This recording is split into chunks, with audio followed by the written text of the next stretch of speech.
her eyes like, wake up, wake up. I'm slapping the shit out of her, bro. To the point where I thought she was dead. I was keeping her, I socked her in her face.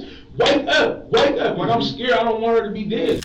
This is Cordonte Walker, and hours after toasting his girlfriend's 23rd birthday with tequila, he left her body behind a chiropractic clinic with his own car abandoned a few feet away. Cordonte Walker and Lurdes Lullies Keymolen had been together for a while by the summer of 2020, living together in an apartment in Kent, Washington. But according to Lullies' family, the relationship had curdled long before that August night. What started as a normal romance had, in her mother's account, turned into a cycle of verbal abuse, name-calling, thrown belongings, and repeated attempts by her family to pull her out of the home. It wasn't the first sign of trouble in Walker's history either. 2 years earlier, he'd been hit with a protective order after witnesses saw him assault a different woman in a Starbucks parking lot. None of that stopped August 26th from looking, on the surface, like a celebration. Walker took Lullies to an upscale hotel in the Seattle area for her birthday, and the two later moved the party to her parents' house, opening a bottle of Patron and mingling with family into the early morning hours. By all appearances, it was a good night. Then, sometime after 3:40 a.m., an eyewitness called it in. A woman's body, partially unclothed, dumped behind a chiropractic clinic in Kent. Walker's 2001 Pontiac Grand Prix sat abandoned nearby. Responding officers would determine that Lullies had been struck by that car not once, but multiple times. An autopsy added a darker layer to the timeline.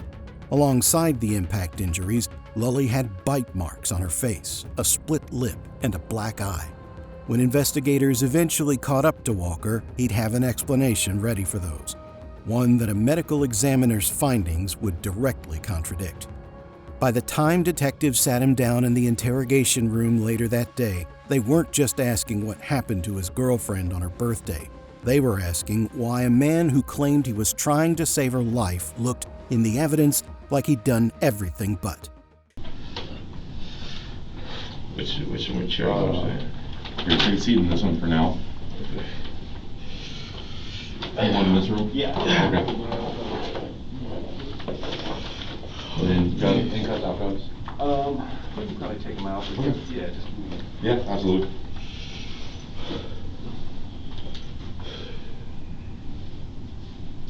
Oh, this is so crazy. And I'll get you other cuts here in a second, okay, man? Okay.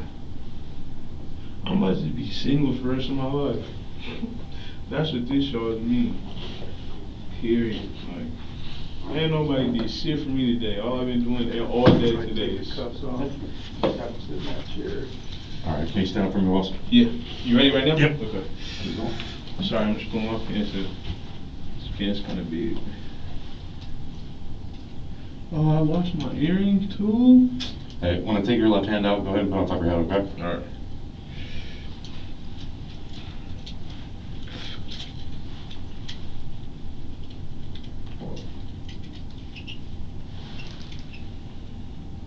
You need me to turn my wrist different way or something? You're good. Do the same thing with the right. Okay. All right, you're good to take them down. Okay. Just, what's your first name, sir? Cordonte? Cordonte. Go ahead and have a seat right over there. That one? Yep. Okay. Thank you. You can keep your hands down. You can put your hands down. Okay, if I'm asking a lot of questions, it's just I want to show you I got respect. Right? Okay. Okay. Trying to give you Appreciate a hard that. time and Okay. nothing, bro, you know? Okay. Just to let you know, we're the police department. We're being video recorded. Yeah. Video and audio recorded. Yeah. Today's date is, what's today's date? 27th. August 27th, 2020, and the time is 6:17 a.m. Crazy. And I'm Detective G. This is Detective Weston. How you doing? Nice to meet you guys. Nice to meet you. Sorry you guys got to meet me on these bullshit No. circumstances. Excuse my language, but I apologize. Okay, that's all right. Let's see here. So before we talk to you, we have to advise you of your rights. Okay, all right. So what I will do is I'm going to start this recorder too, just to make sure, just in case. Sometimes this is a fail-safe, just in case one goes out. Yeah. Well,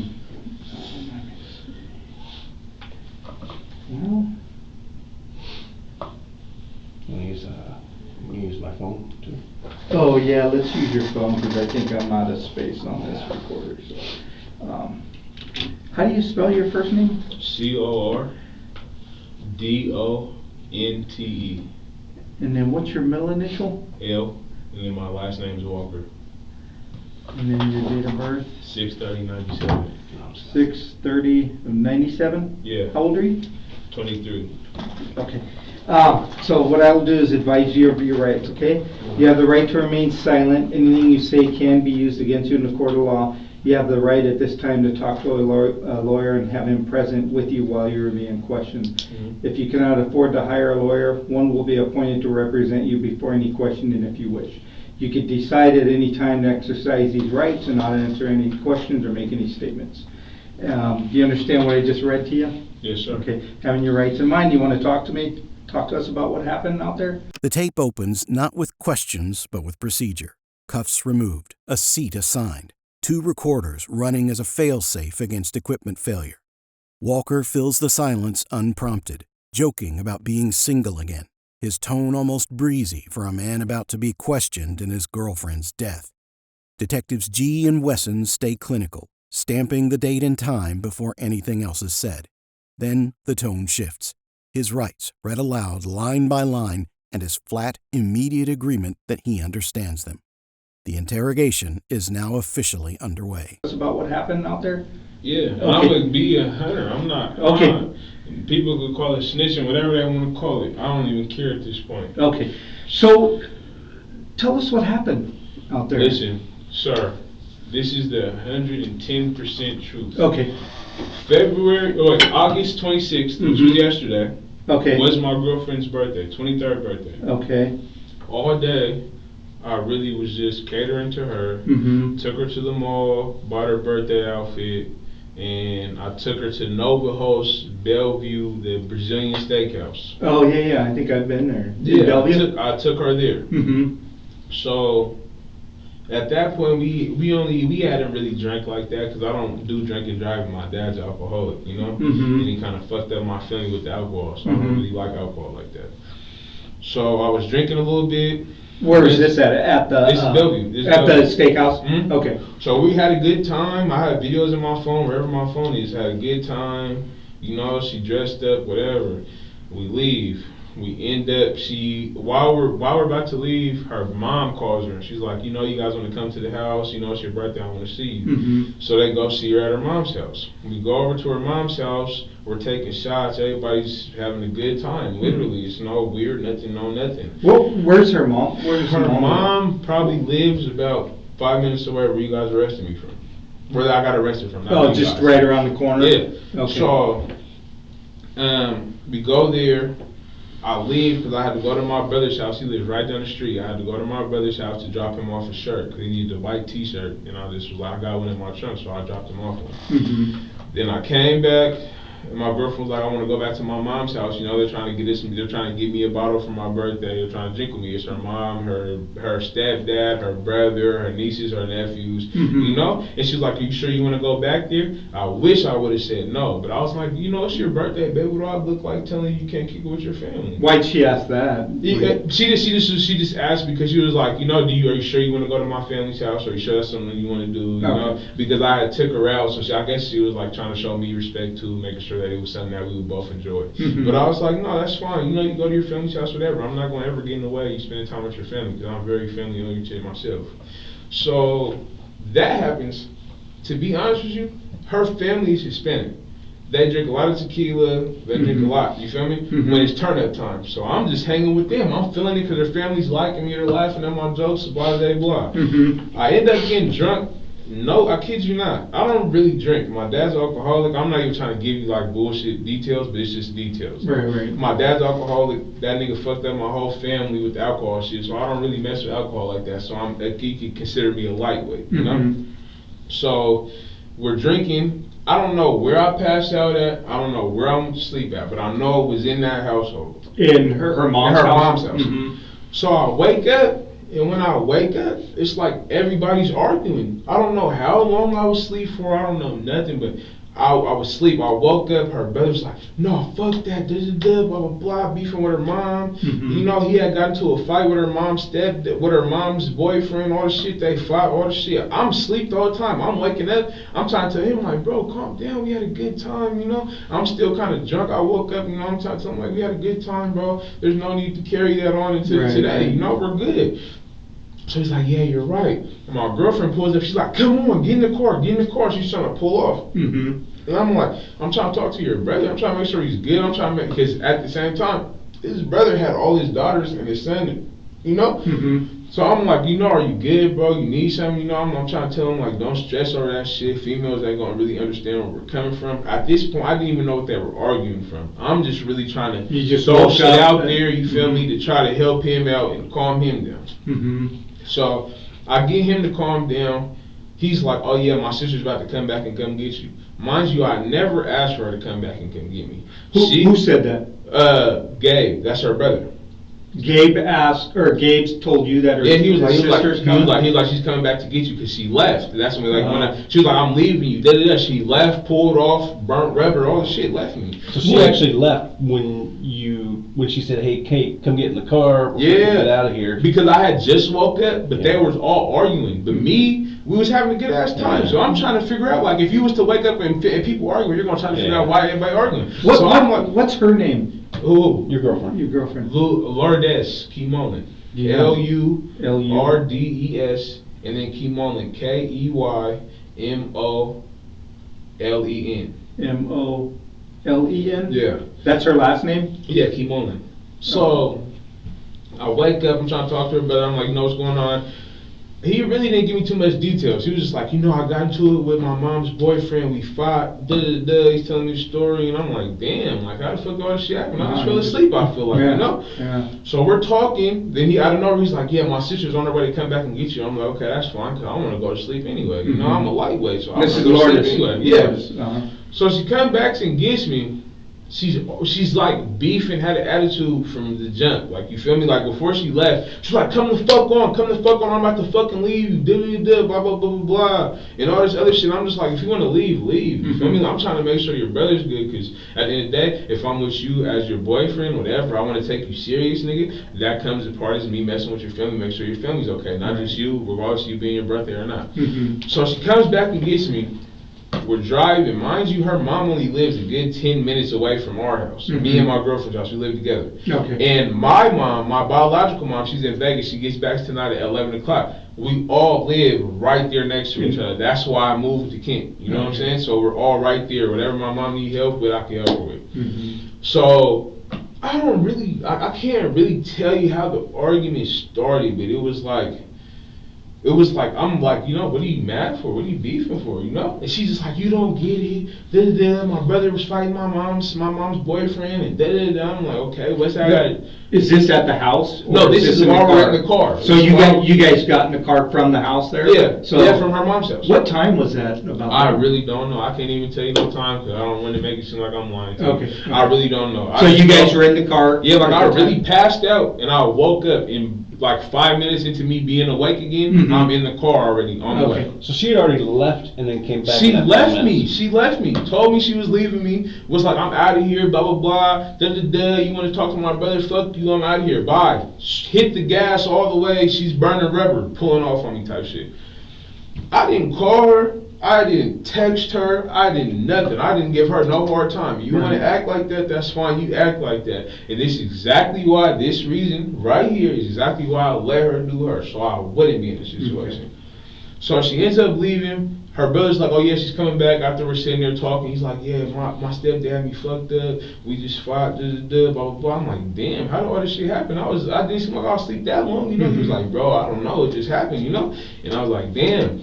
And then out of nowhere, he was like, yeah, my sister's on her way to come back and get you, but we heard the car coming, like you could hear it, you know, if it's like a truck, you know, trucks got that vroom sound, so you could hear it, you know? Is that what kind of car it was? A truck? What kind of truck? It was not that I was in, but she was like, I have a 2001 Pontiac Grand Prix GTP. It's supercharged. Okay. So you can hear it when it's coming, like it sounds like a powerful engine, you know? Yeah. And then he was like, I think that's your sister right there. I think that's your sister right now. You can tell she's coming back for you right now. And I was like, she's coming back. He was like, yes, I'm pretty sure she's on her way. Lord behold, 5 minutes later, she's right there inside. And I'm like, he's like, come on, bro, you know you're tired, so just go with her, whatever. So I go with her. Mm-hmm. We get to the corner, probably like 3 minutes away from my house. Mm-hmm. And the argument gets heated because I'm like, what are you beefing for? What did you leave me for? You know, what did I do? I'm asleep, so I really don't know what I did. Right. You know, I'm like... So when she came to pick you up, who was driving when you guys left? She was. And then you were where were you at? I was in the passenger seat. Front passenger? Mm-hmm. Okay. Was there anyone else in the car? Mm. Just you two? Just us. And so you guys are arguing as you left? Yeah, we wasn't even really arguing while you left because I didn't really say too much, you know. But eventually it started getting heated? Yeah, and then I'm asking her questions, trying to have conversations like, you know, I'm really like, before I got arrested, when I even got arrested, brought here, mm-hmm. I probably was awake for an hour being here. Okay. I literally was not awake at all. Like, I did not know what the fuck was going on. I didn't know what they was arguing about. Right. Nothing. You know what I'm saying? All I knew is that after we went to dinner, she wanted to go to her mom's house. That's where we went. We were drinking shots or whatever. That's why I went to sleep in the first place. So the argument starts getting heated like around when we start hitting 240th, around Taco Bell, Kent. 240th and what road were you on? But you know Kent 40th and Kent, and it's the Taco Bell and the AutoZone. Okay. You know what I'm talking about? So the intersection there, like 240th and 104th? Yeah, we're over there. Walker moves past the warning without hesitation and launches into an account so detailed it feels rehearsed. The mall, the steakhouse, the toast at her mother's house. He frames himself as the reasonable one throughout, staying sober, mediating a family fight, letting her drive off angry rather than chase her down. The story conveniently blacks out at the exact moment it matters most, with him claiming he slept through whatever sparked the argument now escalating in the car. So, in that area, that's just where the conversation started to get heated, because I couldn't even really remember the conversation before that, you know? Okay. So the conversation started getting heated. You know, I'm like, what did you leave me for? What are you beefing for? You know, and she's just really going ham. Like, she's like, oh, nigga, you left. You didn't listen to me. I was telling you, come the fuck on. You're worried about my brother. You're not even worried about your own girlfriend. I'm like, it's not even like that, bro. You want me to be your boyfriend. You want to get married and all this other shit. You have to realize, nigga, if I'm fucking with you, I have to fuck with your family too. The same respect I have for you. If you're down and out and crying, I need to have that same respect for your family. Right. Just like I would expect her to have for mine. Mm-hmm. So that's what I'm saying. I'm not being outlandish. I'm not being nothing. And right now, I'm gonna tell you the complete truth of everything that happened. Okay. So she gets mad off of what I said. Mm-hmm. I'm like, whatever, bitch, you're tripping. I called her a bitch. I'm like, whatever, bitch, you're tripping. So she gets mad because of that. Okay. Yeah, but she was already mad. So me saying bitch just made it worse. Okay. I was like, whatever, bitch, you're tripping. But I didn't say like, bitch, you're tripping. I was just like, whatever, bitch, you're tripping. And from then, she pulls over, stops on the side of the road, get out, starts walking. Where did she pull over at? She pulls over, okay, so this 240th light, where Fred Meyer's right here, Taco Bell's right here. You pass that light, and then it's like another light that you come across, and you can take the right or the left, and it's like apartments on the right, and it's like a brown building, Okay, so let's so this is the intersection of, let's just say this is, so the Taco Bell is, so let's just say this is northbound. Mm-hmm. So this is 104th, and this is 240th. Say the Fred Meyer's there, right? Mm-hmm. And where's the Taco Bell in relation to? Taco Bell is right across the street from Fred Meyer's. The Taco Bell. It's Taco Bell. It's right. Because there's a Taco Bell over here, and there's a Mexican restaurant, or there's a 7-Eleven. You're right. The Taco Bell's right here, then across that street is the strip mall, and then across that street is the Taco Bell. So here's a 7-Eleven, and then Taco Bell? Yeah, this is Taco Bell. This is 7-Eleven, you got it perfect, yeah. Which way were you guys, which road were you on? I'm coming from this way, because I'm coming from Renton. Okay. Fairwood. Okay. And I'm coming up this road. Okay, that's 104. We get to like I want to say that my turn to go to my house is probably like this far away. And what turn is that? What road? I don't know. Okay. I don't even know. Okay. But I just, I know from driving. Yeah. So the turn's right here. Mm-hmm. She probably stops about right here. Right before the turn? Yeah. Okay. She stops. She gets out the car. She just starts walking. She gets her blanket, wraps herself in her blanket, like, you know, fuck it, I'm walking. I'm like, what are you doing, you know? She has my car. I thought she had my car keys. So I'm like, bro, give me my keys. If you're going to walk away, give me my keys. The house is right here. So I'm going to just park and go to sleep anyway. I'm hella tired. That's right. it is. So I'm like, bro, I'm yelling at her, like, not even aggressive, but I'm like yelling so she can hear me, like, where are my keys? Where are my keys? Give me my keys so I can start the car. You took my keys. She's not turning around. She's not saying shit. So I look around the car, I see that there's a key on the floor. So I'm like, okay, she left the key, that's why she wouldn't turn around. But she had like threw the key, I guess, you know? So I grab the key, start the car. I pull up next to her. I'm like, bro, what is the problem? Because it's hella late at night. And what road were you on then? It's the same road. It's the same road. Oh, so you hadn't turned yet? No, I hadn't turned. I hadn't did nothing. Okay. Like, sir, I promise you, I probably went like about 10 feet far with the car. What side of the road was she walking on? Right side. This side? Okay. So I pull up, I'm like, what are you beefing for? She's not saying shit. Then she just, like, out of nowhere, she just started going ham. Like, you know, she was like, fuck it, I'm about to go ham on him. He got me fucked up. What do you mean by that? Like, she was like, leave me the fuck alone, you dumbass, bitch ass nigga, and blah, blah, blah, and all this other shit, you know? So then I, like, left it alone, you know? And then it turned into, like, it's kind of fucked up. I'm at a disadvantage because I was alcohol in my system, you know? So I can't really, you know? But what I'm telling you is that I got out the car. She ends up getting in the car. I ended up getting in the car again, but I was trying to pull off this time because I'm like, okay, I'm trying to be like de-escalate the situation. I see that she just wants to argue. Okay, so hold on, let me stop you there. So you got out the car when you were driving, and then she was on the side of the road. Yeah. You got out. I got out right here, and right here there was a corner. And you said she got in? Or? Yeah, I don't know if she got in, but I know me and her start interacting again with conversation, you know what I'm saying? Okay. And I'm just like, okay, I'm in my car, I'm gonna get the fuck out of here, period, you know? I'm not trying to leave you, it's hella late at night, you know, all the shit that's been going on, you know what I'm saying? So I'm not trying to leave you, like, just period. You know, my cousin just got killed at Walmart. The boy that got killed at Walmart, that was my blood cousin. That was my little cousin. So I just be thinking, like, you know, I'm not gonna let you out. I'm not just gonna leave you out of my sight. You know, if I'm your boyfriend and your mom trusts me, I'm supposed to be there for you. So then later, I'm telling her to come back in the car, We start going back and forth, She starts making all these threats like, you know, I'm going to do this and this, I'm going to do that, I'm going to do this, I'm going to do that, but I'm not even really paying no attention to it. Was this in the car then? No, this is outside the car. So you're still outside, so she hadn't got it. You told her to get in the car, but you guys are still outside? Yeah, so she's making all these threats, doing all this extra shit.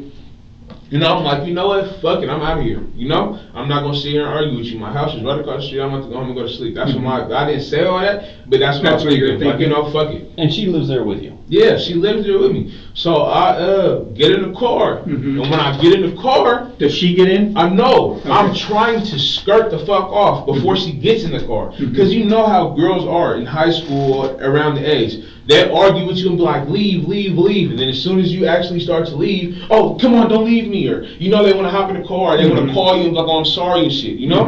So that shit happened, but she's trying to hop in the car, you know? But I'm just trying to hurry up and pull off. So when I hurry, but I'm worried about myself because I already have a case that I'm on probation for right now, you know what I'm saying? And it's DV shit, and I didn't even do it, you know? So we don't even get into all that, but, you know, I'm just like, now I'm not trying to get that charge again, you know? Because I'm going to go to jail, period. There's not no way around it. So I get in the car, I'm trying to skirt off. She hops in front of the car. The car hits her, right?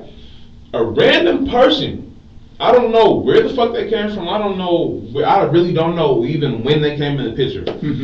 They come around, they're like, oh, you killed her, you probably killed her, don't run. But mind you, the person that's saying that, or whatever, witness, whatever, they have a gun, and they let off multiple shots.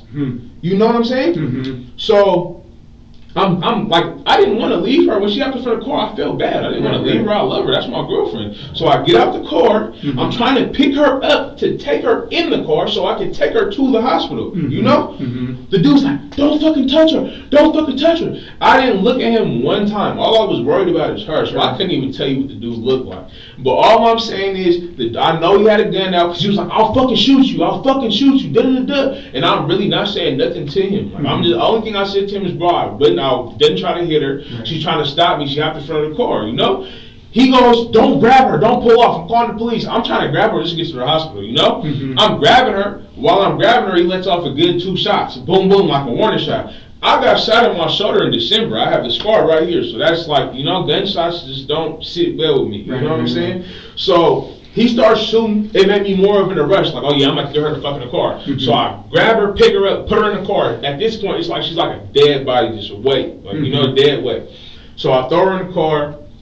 We're pulling off. When we pull off, we're going straight because we have to turn around to turn back out of the neighborhood, you know? So I go straight, and then he lets off a good 5 shots. And did you pick her up and put her in the car? I picked her up by myself and put her in the car. Where at in the car? It was the front seat. I'm pretty sure. To the point to where I'm such in a rush, sir, I didn't even get to close the passenger side door because I'm trying not to get shot. You know what I'm saying? Because, you know, he feels like I'm threatening her, so I guess he do have the right in his head to kill me. You know what I'm saying? So I'm just trying to hurry up, get her in the car. I hurry up, get her in the car, try to close the door. Her feet is like this, like weird, you know? Just hella weird. Like outside the car? Yeah, like it's like towards the door, you know? And I try to close it, but her foot's sticking out so it didn't close. But I'm like, fuck it, I'm not trying to get shot, so I just pull off, you know? And when I pull off, he just starts shooting. I don't know if he was shooting at me, I don't know if he was shooting in the air, whatever. I never looked at him. I was just trying to hurry up and focus on me and my situation, you know? And when we get to that situation, he keeps on saying like, oh, you killed her, I'm calling the police, and I'm like, damn, the police gonna show up. I'm big, I'm black, I have tattoos on my face, like, I just look like a woman beater, you know? I fit the profile, you know what I'm saying? So I'm already scared off tops, like, damn, you know, this is a fucked up situation for me. Okay. The story takes a sharp turn here. A mystery armed witness appears out of nowhere, allegedly firing shots and accusing Walker of murder, yet somehow leaves no trace in anything gathered so far. Walker frames his girlfriend's death as an accident he was trying to fix, insisting he'd scooped her into the car to rush her to the hospital. But his focus keeps drifting to his own exposure, his probation, his prior domestic violence case, his fear of how he'll look to police, rather than to what happened to his girlfriend. I'm already scared off tops, like, damn, you know, this is a fucked up situation for me. Okay. So we end up, after I picked her up and we drive off from the dude leaving, we don't even end up going across the street because literally my apartment was across the street from where the dude was. Instead of us going across the street, I take the left and I'll go back out to on the road that we was originally on. Okay, yeah. So, what direction on that road? What direction did you turn? Do you remember? Did you go back? When I went back towards Renton, I took the left. So, because in my car, it was at the church. That's where the police caught me. I was at the church. I pulled over to the church. I'm really sitting her in the car. What the fuck was wrong with you? Wake up, da-da-da-da. What's wrong? Wake up. If she has any bruises on her face, whatever, I'll own it to all that. Because when she was passed out, I thought she died. Like, I really thought I killed her, you know? And that wasn't what I was trying to do. She hopped in front of the car trying to be on some just extra shit, you know? So I get out the car, I'm like, babe, wake up, the police is coming for us, come on, wake up. She's really like a dead body, bro. Like, she's really sitting there not moving, like, to the point to where I open her eyes and I'm digging in her eyes, like, wake up, I'm slapping the shit out of her, bro. To the point where I thought she was dead, I'll keep it on her, I socked her in her face. Wake up, like, I'm scared, I don't want her to be dead, you feel me? I may not like you at the moment, but I don't want you to die, you know? How many times did you sock her? I only socked her one time. But Okay. slapping her, I probably slapped her like a good 10 times trying to wake her ass up. I'm keeping it 100 with you. I was worried, I didn't want her to die, nothing. Okay. So I was slapping the shit out of her ass, just trying to wake her up. She never woke up. So I'm like, damn, she died, you know? That's where my mind was at. So let's go back to, so let's kind of make a different map here. So this is going to be 104th. What's your address? I don't even know. You know the apartment? Moved here. It's a Ridgegate Apartments. Ridgegate Apartments. Okay. Yeah. So that Ridgegate they're on a 248. They're like right there. They're right there by 240. I don't know the exact street. I don't want to make. Yeah, they're on 248. Yeah. Okay, so I'm sure. I don't know if it's 248 exactly, but I know it's around 240. We know it is. Okay. Yeah. So this is going to be a different map. So this is going to be 240th again, and this is going to be 104th. So then it goes like this. So then there's another road that's 244th, and then it continues on, and then 248th right here. Yeah. So, And then the and the apartments ridge is right gate, here. yep, okay. So, now, at what point did you get out, or what point did she stop and get out? Where was that at? Draw a picture of the car, where the car was. Where exactly did she even pull over? Probably right here. She did pull over. But she didn't really pull over. She stopped in the second lane of the street. Okay, And so you know it was hella, nobody was out there because hella early in the morning. okay, so she was still on the roadway. Yeah. Okay, and then And then which way it's like did the she? two-way road. And she's on this side of the road. Okay, and which way did she walk when she got out? She walked from this side and she walked onto the on the sidewalk. You know, Okay. but I pull up. I'm probably like a little bit further back, and I pull up. I'm like, you know, get in the car, and that's when I'll get out the car. I'm like, come on, come on. And where did you stop at that time? Probably only a little bit Right higher there, than where the okay. car was. You know. Okay. So right before the Because 248. I'm sitting right here probably for like 2-3 minutes trying to look for the keys. I thought she got the keys. I I'm see. like, can you at least throw me the keys? Can you at least throw me the keys? And she's just not listening. So did she turn the car off and put the key on the floor then? I don't know what she did. I just know that she was driving. The car wasn't in the ignition. I'm looking for the keys because I have the key to where you can press down and take them apart. Like if you need to run it out, Oh, yeah. keep your car started. Yeah. So I do that. But when I get in the car to drive off, no keys in the ignition. So I'm like, hey, you know, where's the keys? Where the keys? If you want to leave, leave. But nigga, I need the keys. That's what I'm saying. And she's just not turning around. So I start looking around the car, I see the keys on the floor. I grab the keys, start the car, I scoot up to her. I'm like, come on, man, get in the car. This is not even Okay, and then at one point you guys got out. Yeah. Where at were you guys We standing? were literally on the corner, sir. Our apartments is right here. So do 2 circles, one for each of you. We was literally probably right here. Right there, okay. You know? The car is more over to the right, so it's probably right here at this point. Okay. But we're arguing. I really don't know where the third person came into play. I literally never looked at him. Where was he at? I Oh, don't you don't know. know? Like, I really don't know. I don't know where he came from. I think he came out of his house because there was a house right here still. Okay. But I don't know, like, when he came out, like, when he started seeing shit. I don't know, whatever. Okay. All I know is that he was like, oh, you killed her. I'm about to kill you. I'm calling the police. If you move, I'm going to shoot. And da-da-da. That's when he started shooting and shit. And so, where was the shooting coming from? the shooting was coming from where Right he was there? standing, Okay, on the corner. Oh, so you saw him at one When point. I'm right here, he lets off 2 shots. Okay, did you see him then? No, That I never, point, you never- like, to the point where I was so scared for my life, and I was so scared that I was already going through this shit, is that I never even looked at him. I was just trying to make sure I got the fuck out of here. Like, I never looked that way. Right. I just heard him like, bro, I'm gonna shoot. Never seen his gun, never seen nothing, you know? So you never saw the muzzle flash? Nothing. I never seen nothing. I just know, when a gun is going off, you know? Okay. And he let off 2 like warning shots.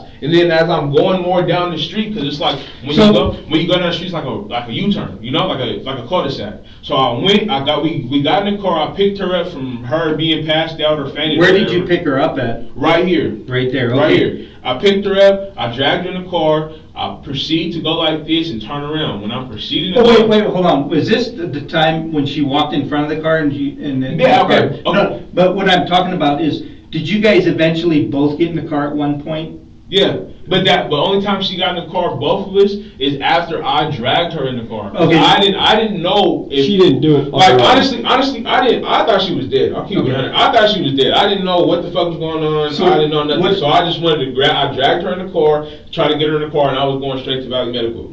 Okay, but before that, Yeah. where was it that she jumped in front of the car? Where that's what I'm Really, trying to figure out. really in this yard.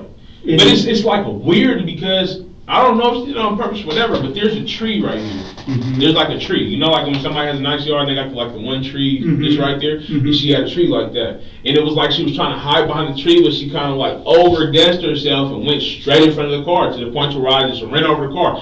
I'm trying to get the fuck out of there. I'm in my car. You guys can get in my car right now. Tonight, I don't know what happened, but I was pulling up to her parents' house, and when I turned, it made like a clicking noise, like, you know? And after that, it was hella hard to turn left or right, like I needed power steering. This was earlier in the Yeah, night? this is like probably like an hour or 2 before all this shit took place. And I'm telling her, like, tomorrow I need to go to the shop, I need to make sure that my steering wheel is right. She's like, oh, it's probably just the fluid or whatever. So we was just, we was fine. We didn't stop driving the car or nothing. But yeah, it was hella hard to turn. Like, we could go get in my car right now, and it's no bullshit. It's hella hella hard to turn. You're gonna really have to struggle. So I'm trying to figure out, so at the point when you were down on 248th, is that correct? I was like right here. I was right before this turn. No, I know, and then you guys eventually got out. Yeah. So eventually you got back into the car. Yeah. Was the car here when you got back in it? The car was probably like this way. You know what I'm saying? It's facing this way. And because I pulled up, but I like turned over so the car wouldn't just be in the road. Oh, to talk to her. Yeah, and I'm like, come on, get in the car, and I got out. Print out a map.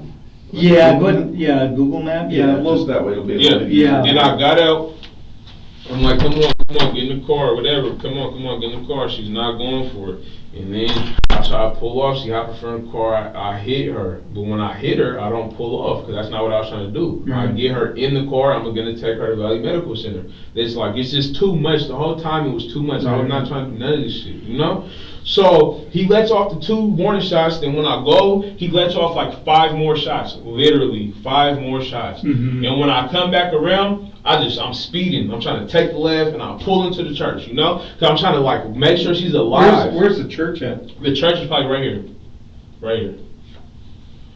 Yeah. I'm trying to figure out. I don't know though, because it can't be that far. It might be a little bit further. Okay. But I just know we was at There's the a church. church. We was at the church. Okay. I pulled over to the church.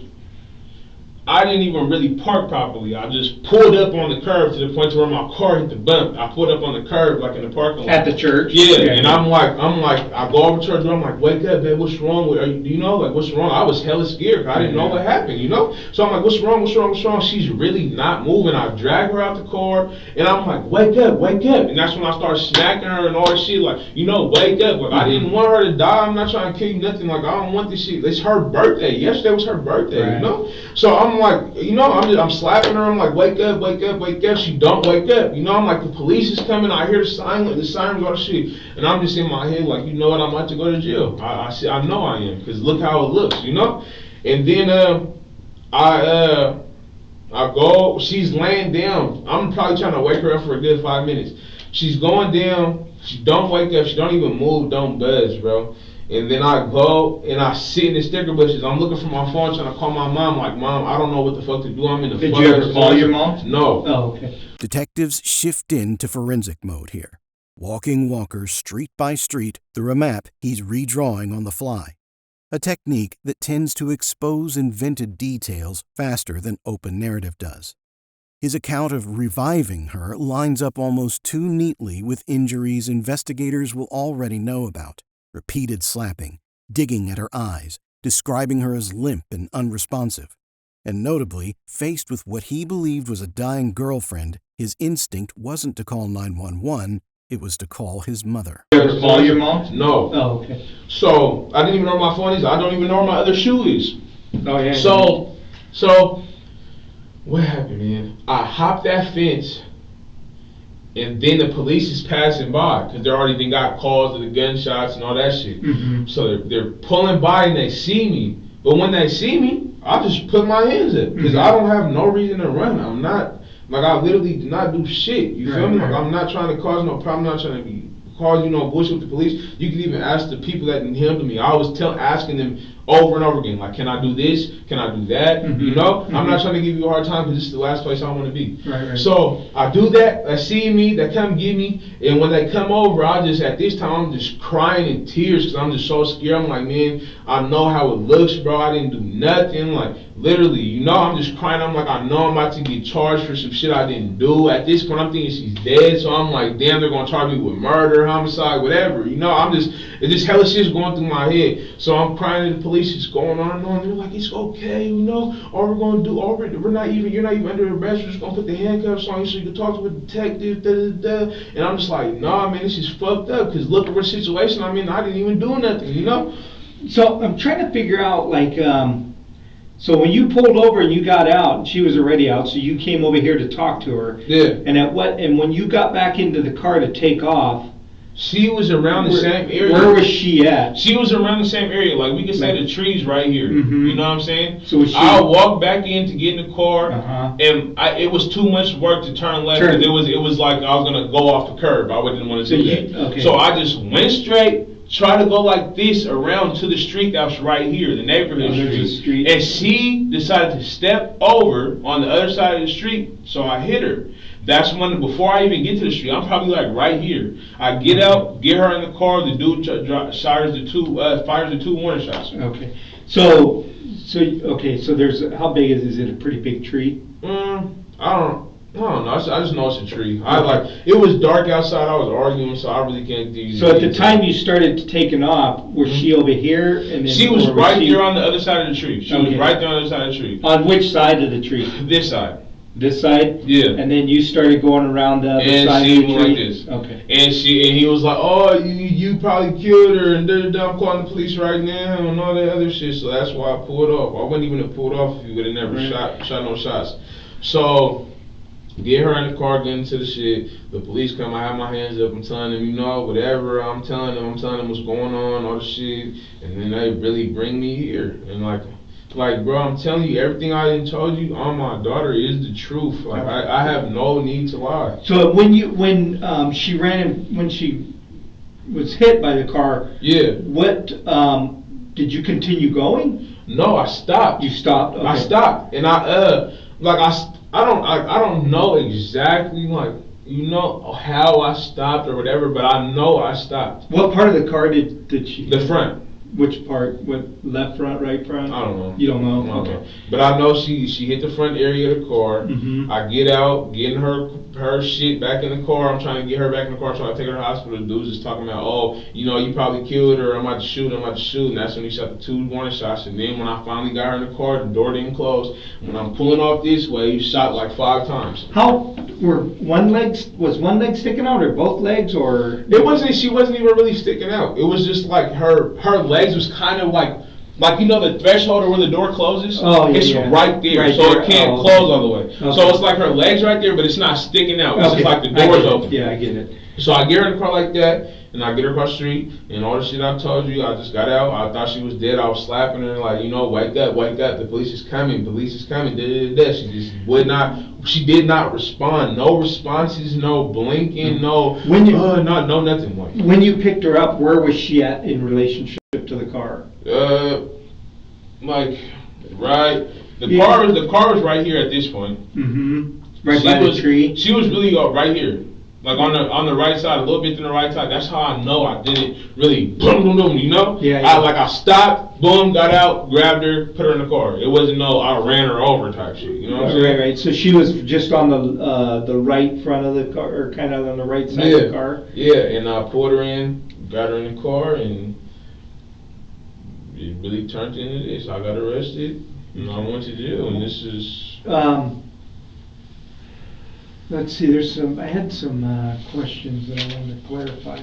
So what time did you guys get to the family's house? Or do you remember? Even know. Do you remember what time you went to the steakhouse? I know our reservation was at 7 o'clock. At the steakhouse? Yeah, we arrived at the steakhouse probably like at 7:05. We got in and walked in the door at like 7:06.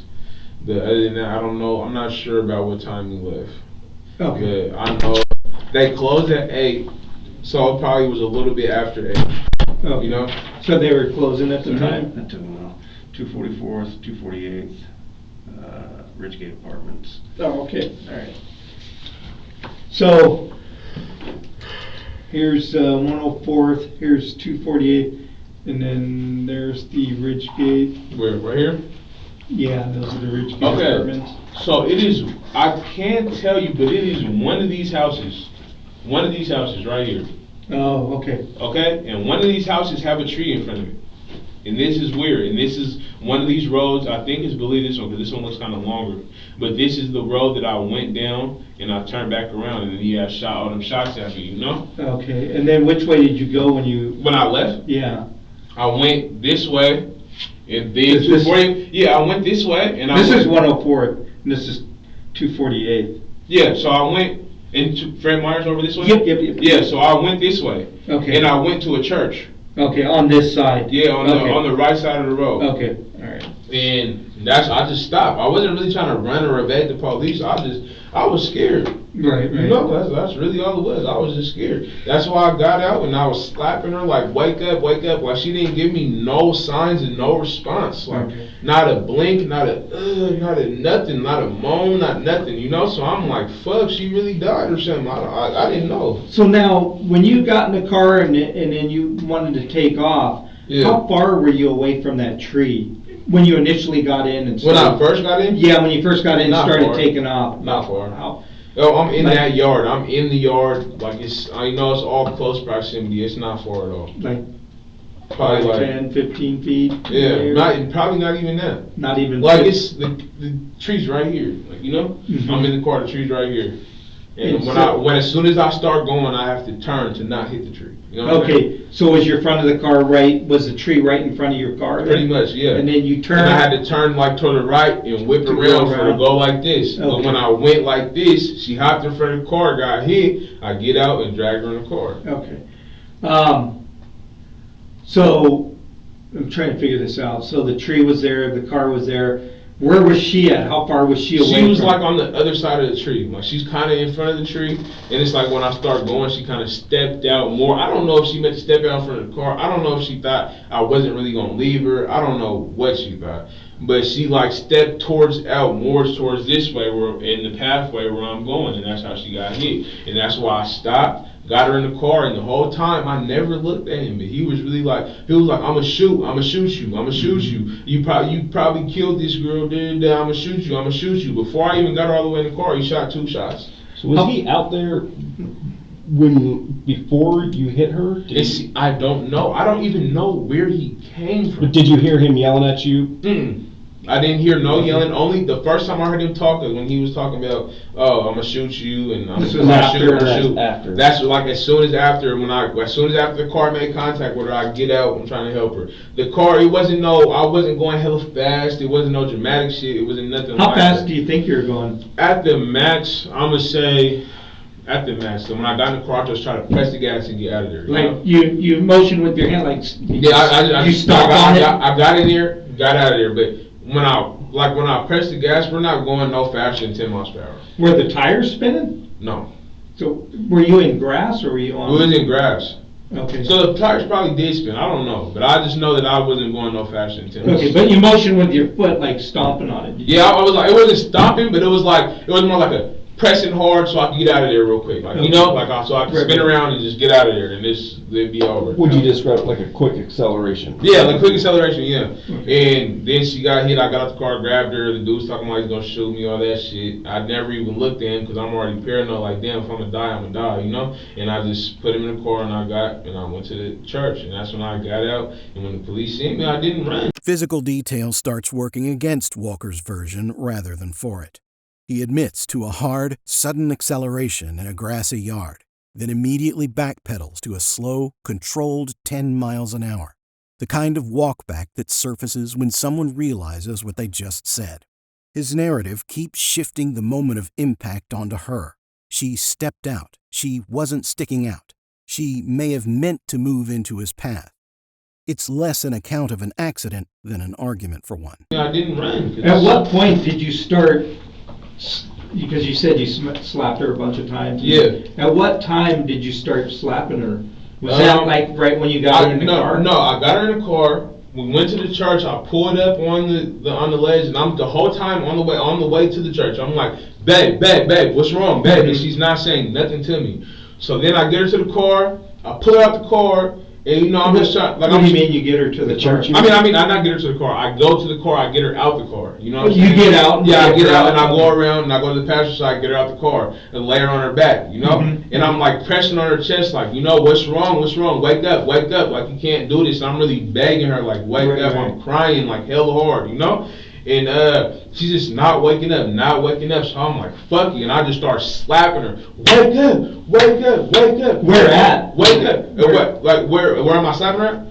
Yeah. I'm slapping her in her face. We're in the parking lot, but it's not no like I'm trying to beat you up. I'm really just trying to slap you the fuck out of it. Like, you know what I'm saying? To get her up? Yeah, I do it and I realize, bro, it didn't do shit. Like, she's not moving. She's not like, oh, she's not doing nothing. She's not even twitching her eye. So at this point, I'm like, damn, she died. And I just gave up on slapping her. So what I do is hop over the fence, and when I hop over the fence, police is right there. I just throw my hands up because I have nothing to hide. So at what point, because I know you said earlier you punched her too. Oh yeah, I did. But when was that? It was probably towards the 8th slap. Oh, okay. The 8th slap. Place. Yeah, I was really sitting there begging her, just wake up, wake up, wake up, and she did not move. So I was like, the slap is not working, I'm going to just punch her, but I didn't punch her straight in her face. I have corona, I'm sorry, I was just yelling. But I was like, I punched her like kind of on the side of her face, but it wasn't full force either. It was just like, wake up, you know what I'm saying? And it just didn't work. What side of the face was it? This side.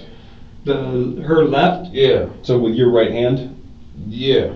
And it was this side, and she's laying down on the floor. It was this side. Is that the same side you did the slaps too? Yeah, it was all the same side. I didn't even swear. I was just trying to slap her, trying to get her up. And then I hopped over the fence. The police is right there. I didn't give them no hard time. I just let them arrest me because, running whatever, that's gonna make I wasn't bro, it's just so fucked up because it's like I was really asleep and I wake up to everybody arguing. All I wanted to do was figure out why everybody's arguing. That's it. So at the time you guys were driving, so when you took off from her mom's house, when she came back to get you, you guys got in the car, she took off. Yeah. You guys and you said at one point it started getting heated. Yeah. Did you strike her at any time during that time? No. Did she strike you? Officer, no. I never put my hands on her. How about her? Did she strike you? No, I never put my hands on her inappropriately. I never punched her. I never wanted to be on no DV shit. I never was like, bitch, I never did nothing. I never even showed no signs of aggression or anything until she started going to the point where she's like, oh, you're a bitch ass nigga and all this other shit. This was when she was outside the car. Yeah, but see, even then, I didn't buck up to her. I didn't even make a motion that I'm gonna hit her. I didn't do nothing. You know what I'm saying? I didn't do any of that. All right. How much did you have to drink during the evening? Probably like 6 shots. 6 shots of what? Patron. Yeah. And then, and where was that at? That was at her mom's house. Okay. Did you guys have anything to drink at the restaurant? No. No. So 6 shots of Patron at the house, and then. That's why she was the one driving. That's why I was fine with her driving. How much did she have to drink? Not too much. Okay. A little bit. She was drinking with me, honestly. She probably got around the same amount of shots I did. But she didn't seem like she was drunk, so I was like, you could drive to the house. I don't like drunk driving anyway. Yeah. My dad's a real life alcoholic, and I know how that shit is. That's why I don't really mess with alcohol anyway. That's why I'm a lightweight how I am anyway. How about drugs? You guys do any drugs? No. And the only drugs I do is marijuana. I don't do no hard drugs. Did you do any that night? No, I didn't even smoke yesterday. Not one blunt, not nothing. I didn't smoke at all yesterday. So all the alcohol you had was 6 shots of Patron? Yeah. And that was at the mom's house? Yeah. How long before how long before did you have those shots when you guys took off? I know it had to be a minute because I was asleep for a little bit. And when I woke up, I didn't have no more shots of Patron. I just woke up and everybody was beefing and I'm talking to her a bit like, what's going on? So you had the 6 shots and then slept for about an hour? I really don't know. You don't know, but you fell asleep after having the shots and then you woke up. Yeah, and then when I woke up, it was they were all fighting? Yeah, it was like my girlfriend was arguing with her mom. My girlfriend's brother was arguing with the mom, and then when I talked to him, I'm like, "What's up, bro?" Because he's a boy, and all them are girls. Like that's the only boy she has. So it was like I feel like it was my responsibility to go out there, calm him down, be like, "Brother, calm down. Let's get in the house." And that's what I did. I calmed him down. That's why he was able to tell me like, I fought my mom's boyfriend, whatever, blah blah blah blah blah. All that shit. And I was just like, bro, that's not even worth it. Like let's just keep him pushing, whatever, fuck him, and let's just go about our day. And that's when my girlfriend came and got me, and then she just kept the bullshit going. You mentioned something about the steering wheel on your car. Is it? So this is the car that has a problem with the steering wheel. What kind of car is it? It's a 2001 Grand Prix. Grand Prix is it? Pontiac Grand Prix, black. 4-door. Yeah. 4-door. GTP. And then and that's the car you guys were in. Yeah. Okay. And So what's wrong with the steering wheel? Literally, sir, I really don't know. When we pulled up to her mom's house, she like has a cul-de-sac that you could go in and turn around so you could park, you know, so when you're ready to leave, you can just pull out. So that's what I did. And I like just took, it's kind of like a hard turn because you have to keep your steering wheel turned the whole time. And like the last part of the turn, it sounded like a little bit of grinding or like flicking, you know? And after that, it was just like, it would drive straight. But when I need to take a right, it's hella hard to turn. Like I'm going to have to really... How far of a right? Like a full right like turn? a right, any right turn. Like if Just we're a slight right? like if this was a stop sign and you have to take a left or a right to go on the road, regardless if you take a left or a right, it's gonna be hella hard, and you really gotta. How about just like a slight right? Or Yeah. Even slightly? No, I mean if it's a slight if it's like slight, like really slight, you'd be good because you just gotta turn it this much. But if it's a turn where you gotta go past that point, then it's gonna be hard. So but getting around, the max that you could do probably without being hard is this. Getting around that tree, was it hard to turn around? Yeah. Or was it hard to turn? Yeah, and it was hella hard to do this shit hella fast. Like I wasn't trying to hit her, I was just trying to get the fuck out of there, you know? So did you try turning out of the way to get out of the way? When I seen she hopped in front, I tried to turn towards the tree. I would have rather hit the tree before her. But it was hella hard. Like I didn't have all that time for that. It was just I pressed the gas and trying to get out of there. So if I would have try to turn the tree, you know, it's just, it wouldn't really change shit. If I would have went the other way, it wouldn't have changed shit. Like, you know, it was just hella hard to turn. Okay. Is there anything else wrong with the car, like brakes or anything like that? The brakes is kind of weird, but other than that, no. It had a messed up radiator and a water pump. I just got that fixed. So, but yeah. At the time the car struck her, did she fly, or, I mean, I don't... She didn't fly. She didn't go in the air. She didn't go under the car, because if she was under the car, I would have had to drag her from under the car. So at the time you got out and you found her, how far away was she from the car? Probably about... I don't want to say too far, because she was right there. Right there by the car, like to the point to where when I picked her up, the door was open, I'm trying to get her in the car, and that's when the dude was talking. Like, I didn't have to pick her up and drag her to the car. It wasn't nothing. Like, I just had to pick her up and kind of, like, move her. So was she on the right side of the car or the left? Because I think you said the right. She was on the right side. Okay. And how far back? How far back? She was, like, kind of, like, in the middle of the car. Like by the passenger door? Yeah, like right in the middle where the passenger door and the back door meet. Okay, so like the center pillar, I guess they call it? Yeah. Right there? So she comes out on the right side? Yeah. So did your car contact her on the right side of your car? Where would you think? But see, that's what I'm saying. I think so, because that's the only thing that makes sense. Because I was turning left to try to, you know, get out of there. I just wanted to go around the tree like this. And to the right of the tree. Yeah, you know. But it's like before I got all the way around the tree, the car hit her. So I know it was more of on the rider side of the car, because that's what side she was on too when I got out the car. And did you realize like immediately that you had hit her? Yeah, I realized as soon as I hit her, I was like, oh shit, and I got out the car and I tried to get her in the car.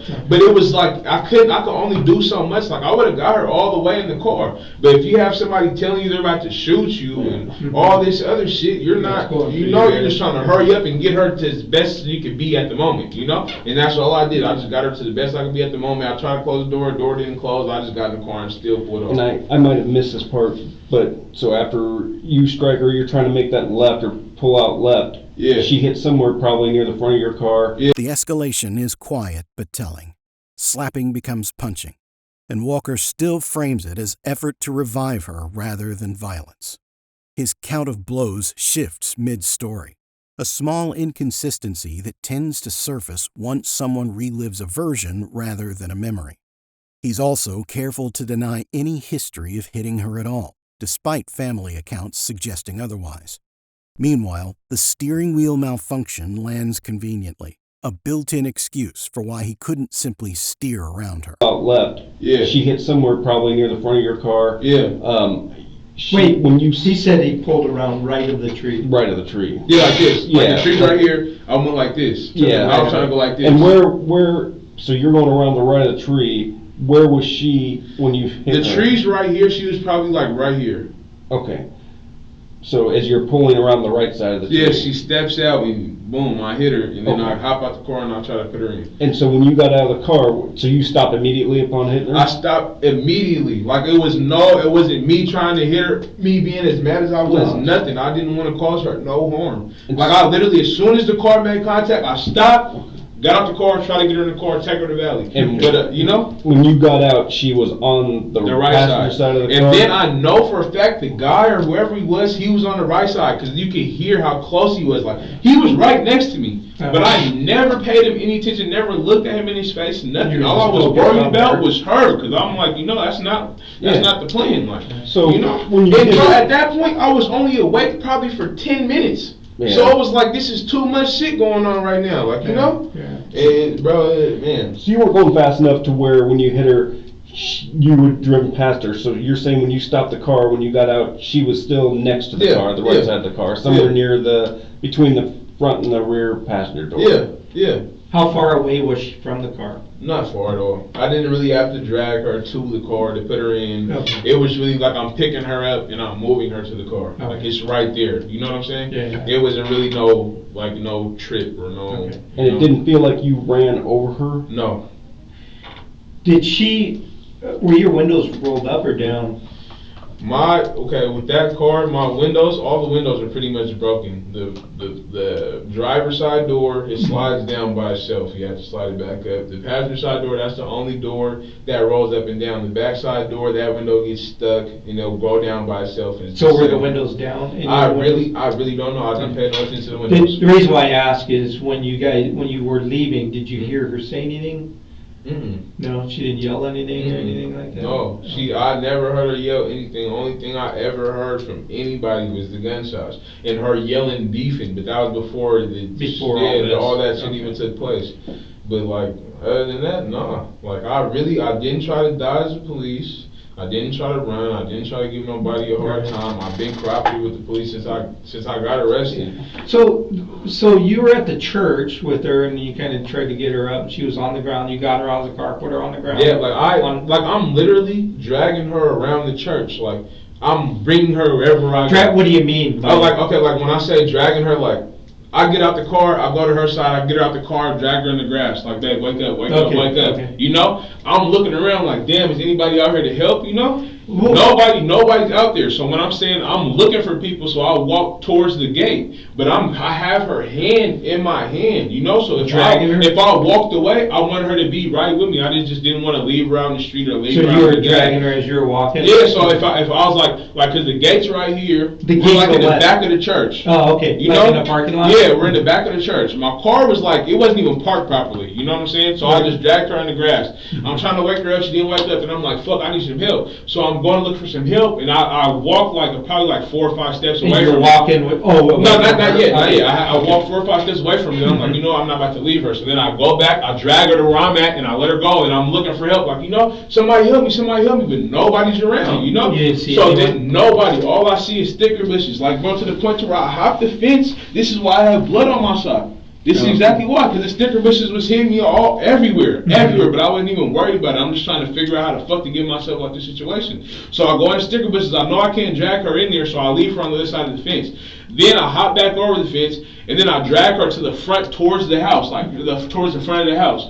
And that's when the police see me. I just drop my hands. I'm like, I'm telling them everything that's going on. I didn't hide shit. I didn't say that there was nobody back there. I didn't do nothing. I just told them everything that happened. Where was she at the time when you? When the police see me, because when I raise my hands, they turn their bright ass light on and they start speaking to the speaker, and they're like, put your hands up, sit on the ground, So that's what I did. I just took probably 4 or 5 steps towards them, sat on the ground, and just put my hands up. Then they put me under arrest. After they put me under arrest, they never said anything about her. They never said Where nothing. was she at?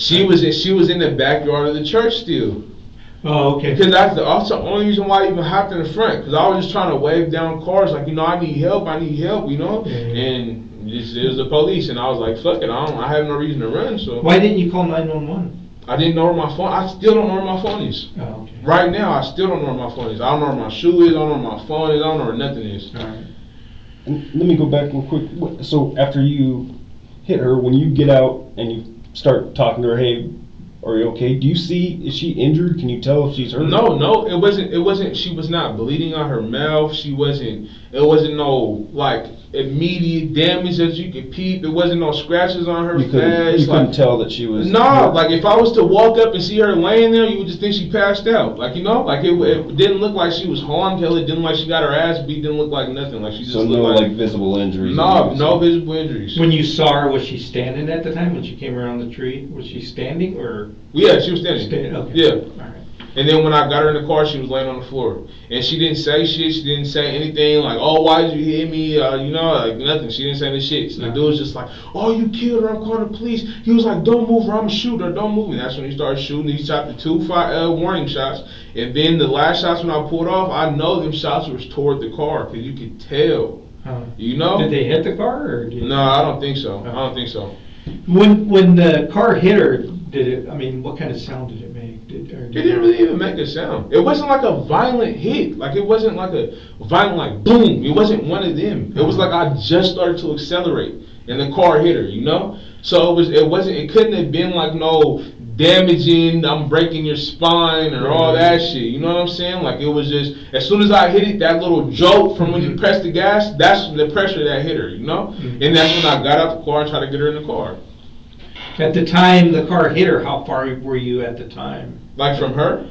Yeah, right before you hit her, how far were you, do you think? Not too far, like, because I walked back, got in the car, the tree's right here, the car's right here, she's like a little bit on the other side of the tree. And then when I get in the car, she's like, she knows I'm about to get in the car and pull off, you know? So it's like she guesses it and like, oh, trying to stop me, you know? Like, oh, I'm gonna step in front of the car, he ain't gonna hit me, because she know I'm not gonna hit her. But the way you step in front of the car. Did she step in front of the car before you took off? It was like same time. Like, it was like perfect timing. Okay. Yeah. And she just, shit hit her and I dragged her in the car, the dude started shooting. Could you estimate how far you were away when she stepped in front of the car? Or? Not far at all. No. Like, not far. It's a small little yard. Like, you can see it in the picture. So, it's like a little, like, I don't know which house it is, but you see any of these houses are not too big, and I really feel like it was this house right here. This one right here? Yeah. Right and you see that little black dot? That's the tree. Oh, okay. This house that I'm circling? Yeah. Okay.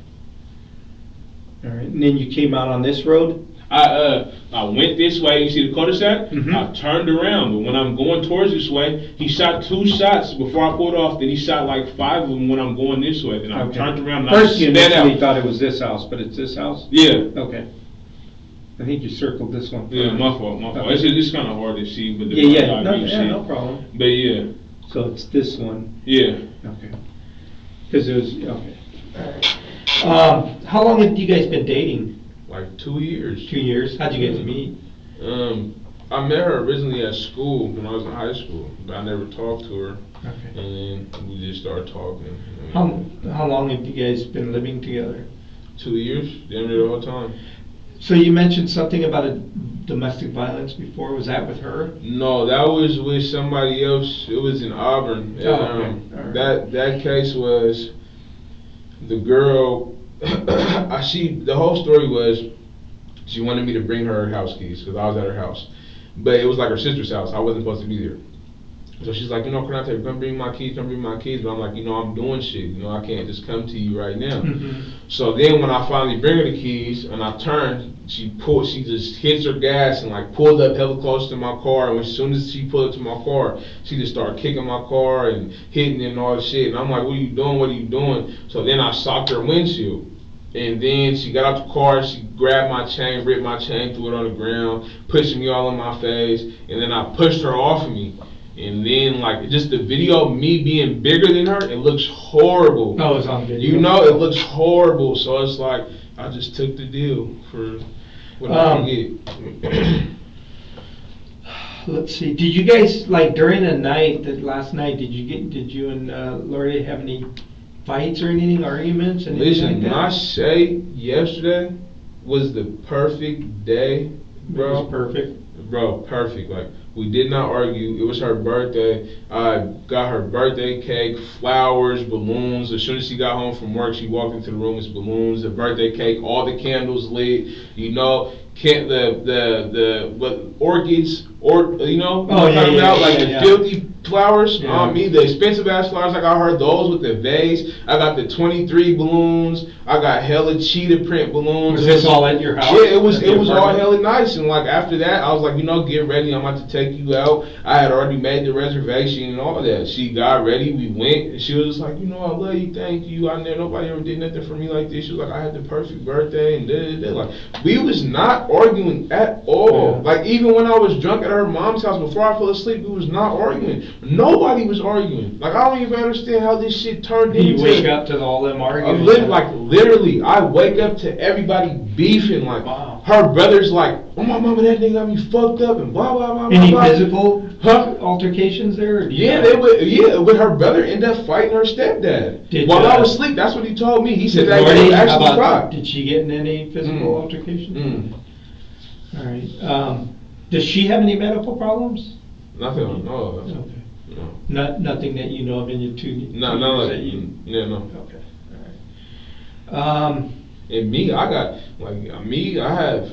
take medication. I do all that. I take my But- medication every day. Okay. I have anxiety, and you know, I take my medicine every day. So it's like, you know, I'll be on it. I'll be on top of it. That's why it's so easy for me to express myself and control myself in situations like this. Yeah. You know, but it's like, literally, this whole situation really came out the blue. Like, I would have never expected it, ever. Especially yesterday. Like, yesterday was really a good ass day, Yeah, bro. it sounds like it. All right, let me, I gotta take a break. Walker insists there was no visible damage after impact and no fight beforehand, a claim that stands in sharp contrast to the injuries investigators will later document on her body. His account of the prior domestic violence case is telling too. He blames the woman's actions, then admits the footage simply looked bad, a phrase that concedes appearance over substance. He pivots quickly to describing the birthday as flawless. Cake, balloons, flowers, painting devotion just as the harder questions close in. The detective then had to take a break to reassess the situation. To the apartments, but she kept going past them. Oh, I see. You know? Here you go. Thank you. Yep. So now, here's what I want to do. I have a laptop here, and it's a little more, I can pan in and pan out. We'll kind of get more details as to where, because it's kind of hard to do it on this. Yeah. So here's the laptop, and so. And the fact that you did say that, I do remember. The biting shit, because when it happened, I remember I was slapping the shit out of her hella hard, and then I punched her, and then I lifted up her head, and I was like grabbed her hair, but I was shaking her head like while she was laying on her back, so her head was like kind of up like this, and I'm like, bro, wake up, and I'm like, the police is coming. I can hear the sirens just getting closer and closer, so I start kissing her on her face, she's not awaking, so then I remember that. I bit her on her face. I remember that. Okay. I remember that. Right. I mean, I'm not even gonna lie. I bit her. Hard? No, I don't know if it was hard, but Okay. I just know I was trying to do anything I could to get her to wake up. Like, even if it was me causing her some pain and her saying, "Ow, fuck, that hurt." Like, if I could have broke her arm and she woke up, I would have did it all. Just because I really, at that point, I really thought she was dead. Okay, so let's go over to when she first stopped, she was driving, you both were in the car. You were going this way because these are the apartments, Yeah. Ridgegate, I don't know which ones, oh, right there, Ridgegate. They're the apartments, okay? Yeah. So you guys were going this way, which is southbound on 104th, is that correct? Yeah, Okay, and at what point did she pull over? probably like right here. Oh, so I think one time you said she stopped in the middle, in the road? Yeah, On she the stopped in the right road. lane? She was still in the road. She was Okay. still in the road when she stopped. Okay, so then she got out, is that correct? Yeah. And which way did she go? She started walking towards this way like she was going towards the apartments. Okay, and Well, how far my- did she Oh, go ahead. But my thing is, she was walking like she wasn't going towards the apartment. And with my experiences with her, like I was telling him, when she's mad, she'll just like, she's the type of person to get hella mad and like, oh, I'm gonna just walk here. Like if we're downtown, oh, I'm gonna walk through this dark ass alley. She's not even thinking about the danger she's putting herself in. So did she ever turn down this road 248 towards? Yeah, she did. That's how she got here. Oh, careful, my keys. fault. But my thing is, she was on this side of the road, and she was more of trying to go this way. She wasn't trying to go home. Okay, I want to try to piece by piece, just Okay. kind of little. So she stops. She gets out. You're still in the car. Yeah. And then she walks, takes then- a right here. Yeah, and then I get out, and when I get out, she's still walking on this road, and I'm like, you know, what the fuck are you doing? So were you following her then? No, I didn't follow her yet. Oh, okay. Were you I was starting looking the for car? the keys. I was telling her like, "Where's my keys? Where are my keys? Where are my keys?" You know, because either way, I had to go the same way she was going to go home. Okay. All I wanted to do was go home. That's Okay. it. So, and you got out of the car asking where the keys at. Where was she at the time you got out? When I got out, she was probably like we're realistically probably like parked Back in right there, here. okay. And she was walking. She was on this road. She was walking straight when I'm asking for my keys. Mhm. By the time I found my keys, she was already at the corner turning this way. Turning that way. Yeah. Okay. And then at what point did she acknowledge you or answer you or anything? No. She just continued walking. Yeah. So and eventually. but she did say, I was like, "Where's my keys? Where are my keys?" She turned around one time and she was like, "I don't know where your fucking keys are." And she just kept going. Okay. You know. And then at one point you found the key on the floor. Yeah, I found the key in the road. It was in the road. Oh, in the road. Yes, Okay. it was in the road. Oh. On the left side of the car.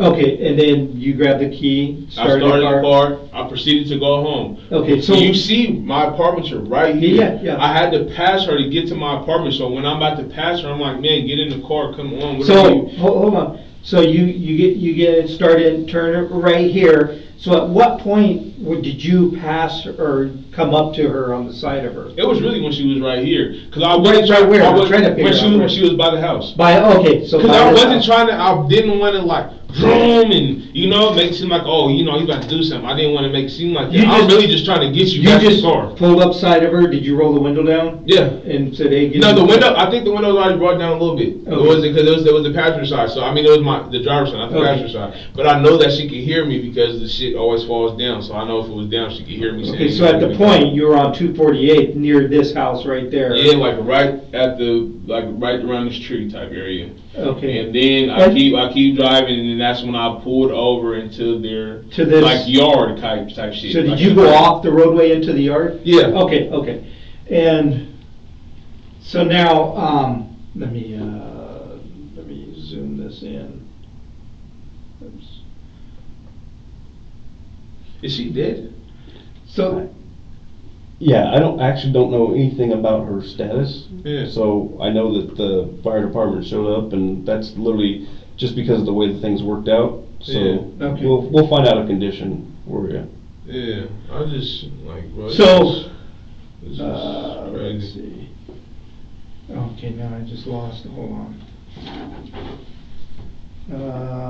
So that's 248.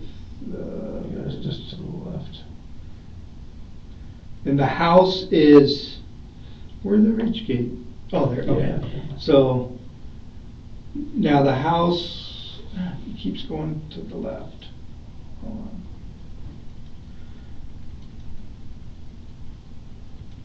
Bear with me here. Right there. And 248, there's 104th. Okay, I gotta go over more. So you pull over into that yard, Mhm. and then where was she at in relation to? She was in the yard. She was right on the other side of the tree. Oh, okay. Mm-hmm. So, okay, let me get there. Hold on.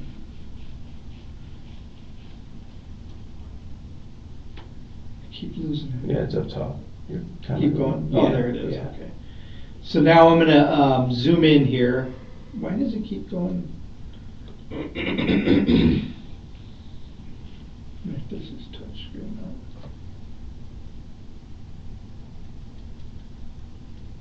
Okay. So you are in the. All right, here we go.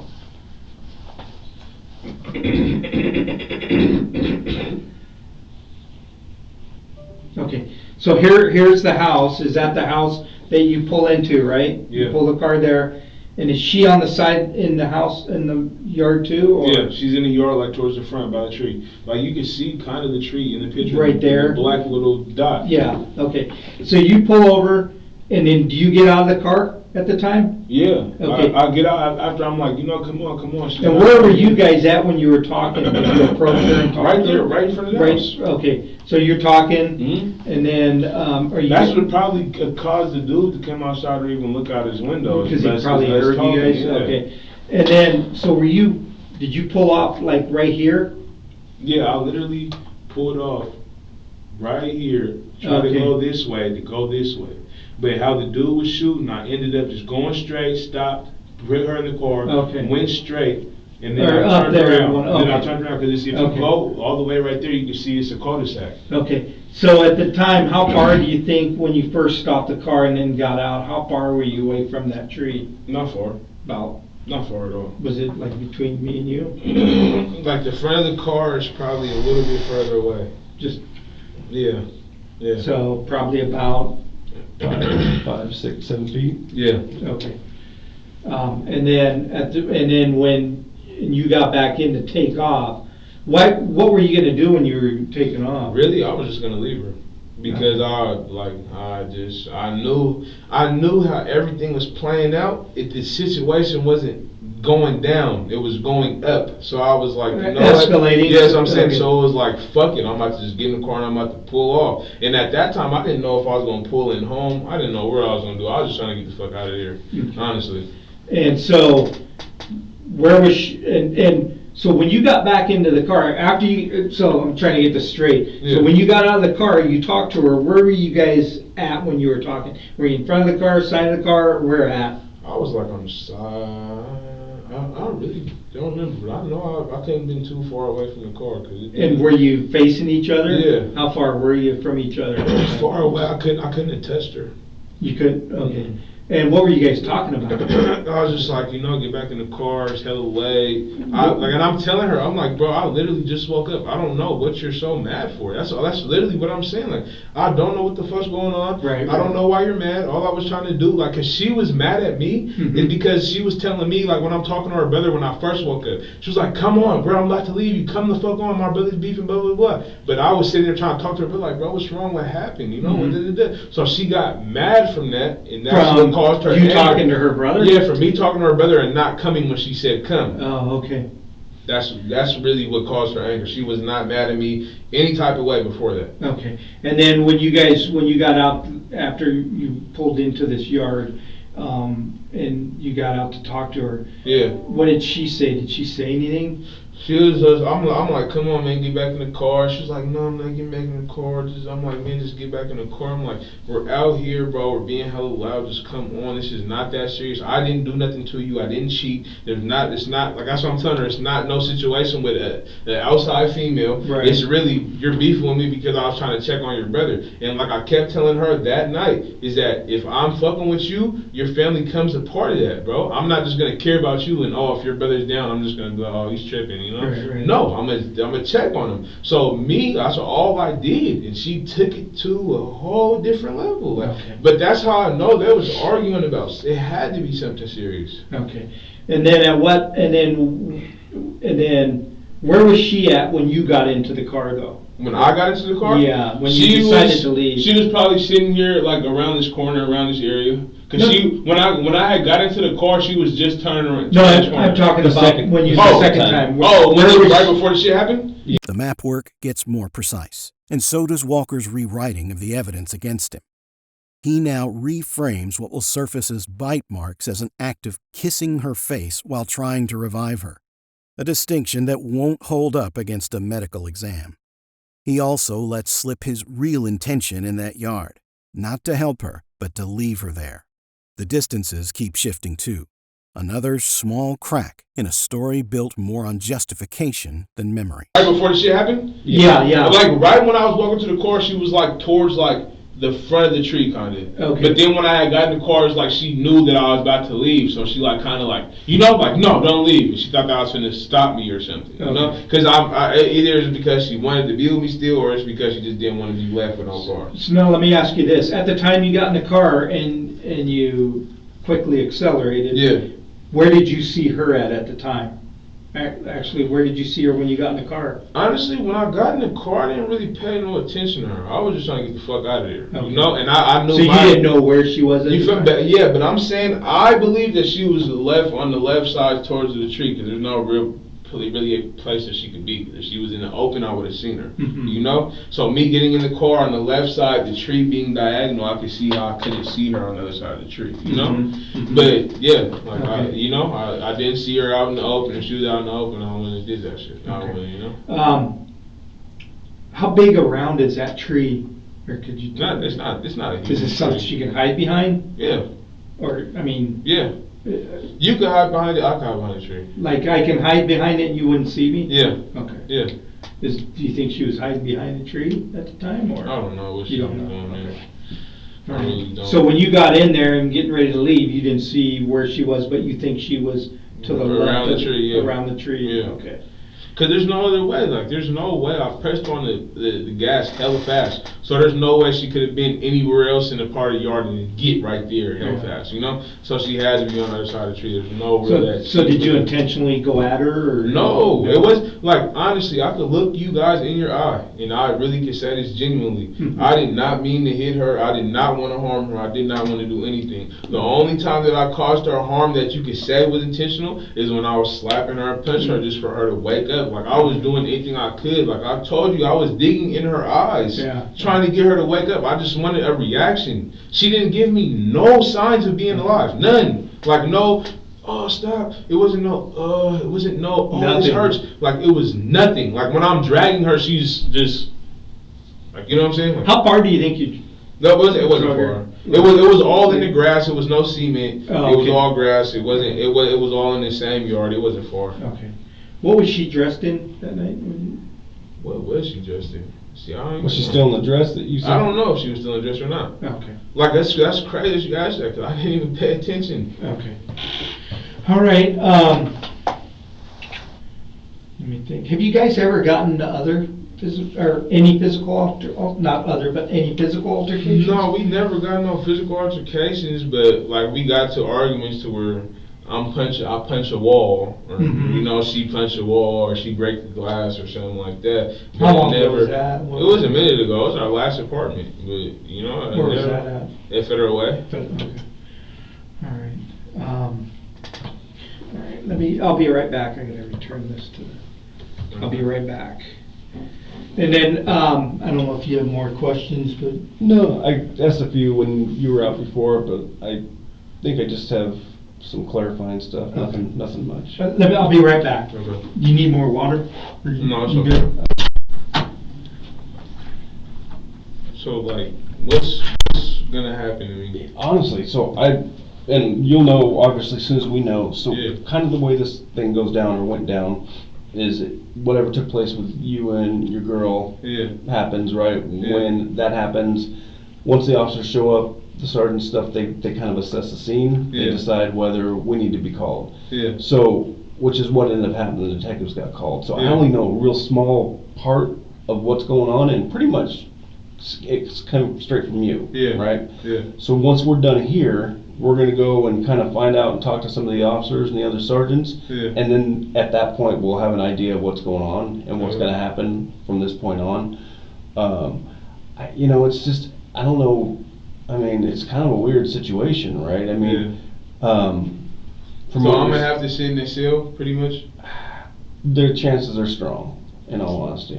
And you're not a BS kind of guy, and I don't want to BS you, right? Yeah. So, it's just what the part that's really odd, and you might be able to, I think it's even odd to you, is it sounds like you really didn't hit her that hard with a car to really hurt her too badly. I didn't. That's why she probably, it's like, I don't think she has no broken legs, nothing. Like, she shouldn't have none of that, bro. I didn't. And that's why we're asking about medical conditions, anything that you knew about that something like this might trigger to cause her to go unresponsive. I know she got bad anxiety, and I know she has anxiety attacks like I do. Does she take medication too, or no? No. She's not fully in acceptance that she has it. Yeah. Does she smoke weed too? Yeah. Does that help her with her anxiety? I don't know. Does it help you with yours? I mean, I wouldn't say it helps me, but I mean, it just gives me that calming factor of like, it just makes me like not care about shit. Like if she was to do something wrong that I would normally care about, and if I smoke about it, then I just You just don't care, or you care less? I care less. Less. Yeah, not that I don't care, but I care less. Yeah. So it's like I pick and choose my battles. Right. You know. And tonight, you guys go over to her parents' house. How many times have you been over there? A lot. A lot. So you know them pretty well. Yeah. Like it was a good time. We were all shopping today. Yeah, it sounds like it. Something obviously happened, and you never really got to the root of what happened when you went to sleep, other than. And this is what's killing me, the whole situation. I'm sitting here, and I really don't know even what got the situation to where it was at. I don't know. I don't know what was said. I don't know what took place. I don't know nothing. So when you fall asleep, everything's cool. Everything's fine. Nobody's arguing. Nothing. We're fine. Laughing.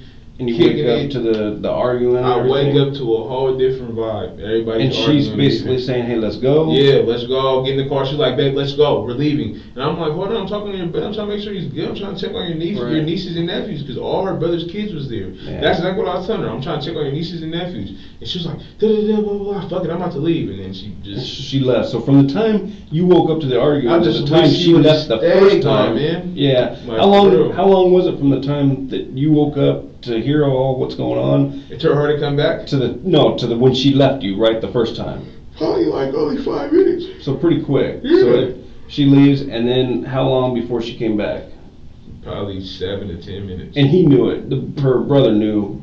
Her brother didn't know that she was coming back, but he was like, he was like, she's gonna come back. Oh, so it wasn't like she called him and said, "Tell him that I'm on my way." No, it was he just knew that she. Yeah, he was like, "Bro, she's gonna come back, bro. He's got chill and all that." And I was just chilling with him, talking to him about what happened. He said that he was doing a song or something. I don't know what happened. I just know that he ended up fighting his mom's boyfriend. And have you met him before? Like everybody was cool. Everybody was perfectly fine. We're all pouring shots because her brother's birthday is the day before hers. Oh. So everybody we're cheers and everybody's having fun. Like, I don't know. And this shit kills me because I'm like, oh my God, I hate it, bro. I'm really like, I hate small spaces, and me being in this cell is killing me over something I did not do. Like, I just want to be what I need to fight or what people are trying to charge me with if they're going to try to say out. And we're going to tell you, obviously, I don't even know at this point what's going to come of this. I really don't. And like I said, I'm not kind of I'm straight up. I tell you. Like I said, we kind of came in this just having pretty much a little basis of knowledge kind of on what was learned by the officers, but most of what we're hearing right now of this, and that's why we're having you go in so much detail, because that's important, right? That's important. So for us to know exactly what took place, how it took place, where it took place, once we find out, we're going to let you know, obviously. And that's why, you're not in cuffs right now. We're just having kind of a conversation. It's just like kind of the sticking point is how she ended up, getting hurt from kind of what sounds like from basically what you're describing, kind of a low speed impact. It really was it was not a high speed impact. Like, it was not, I didn't have even enough space or time to get a high speed. And I think you'd mentioned this, but let me ask again, the distance from that tree, because apparently that's probably where she stepped out from, and the front of your car was how far before you started to leave? This far. The front of my car is my knee, the tree's right there. So, like, literally you had 5 or 6 feet of room to accelerate before that. It was not that far. All right. And it was after that is when you heard the guy. Yeah, it was when I got out the car. He was like, he was like, you killed her, you did blah, blah, blah. And he was like, don't move, don't touch her, I'm gonna shoot. And that's when we started shooting. Right. And that even made me want to leave even more. But that's why, I didn't want to flee anything. That's why I didn't go far away from the scene. Right. If we put the maps, I didn't run, I didn't try to evade. No, we're not. It was never that. I was trying to get the fuck out of that situation, and when I pulled off, he shot like 5 times. Yeah. The detective's low-key delivery here does more work than any confrontation could. He simply lays out the physics of a low-speed impact and asks Walker to reconcile it with the reality of a dead girlfriend. And the discomfort in Walker's answers speaks for itself.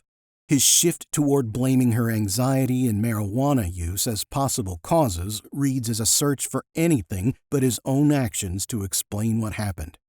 The gentle, "we'll let you know" tone masks how much ground has already shifted against him. And when I pulled off, he shot like 5 times. Yeah. And you didn't hear the shots hit the car or anything? Could you tell where he was shooting? It sounded close. Honestly, I was really in tunnel vision, just trying to get the fuck out of there. Like, and so she was in the passenger seat, but the door wasn't shut because it wasn't closed all the way. But the passenger door was kind of open, and she was in the passenger seat, like she wasn't gonna fall out, you know? Okay. So it wasn't. The door couldn't swing.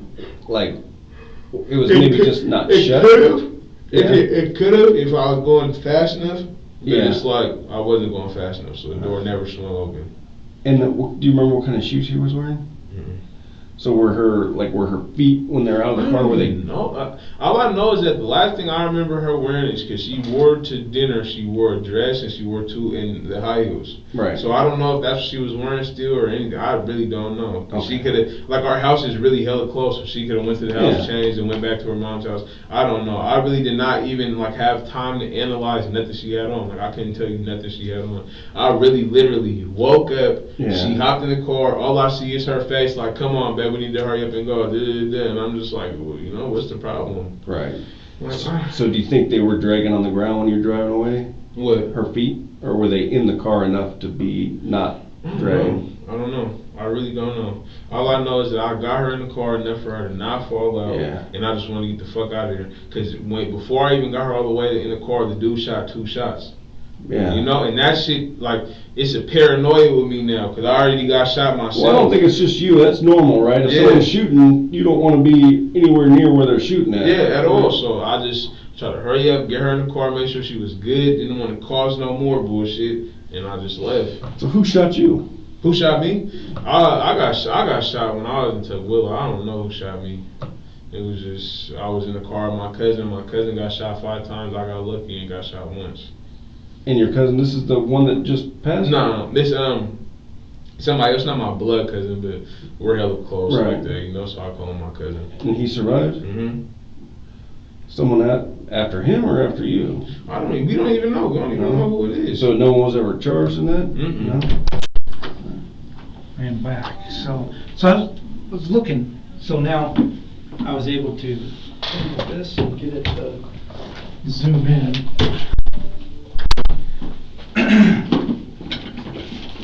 Okay, so this is the house. So this is the house right here. So now what I'll do is I'll do a street view right here. Did it work? Yeah. So there's the house. Oops. Oh, yeah. You see, it must not even be a tree. Oh, you see, Well, yeah, that's a tree. That's the tree? Yeah. Okay.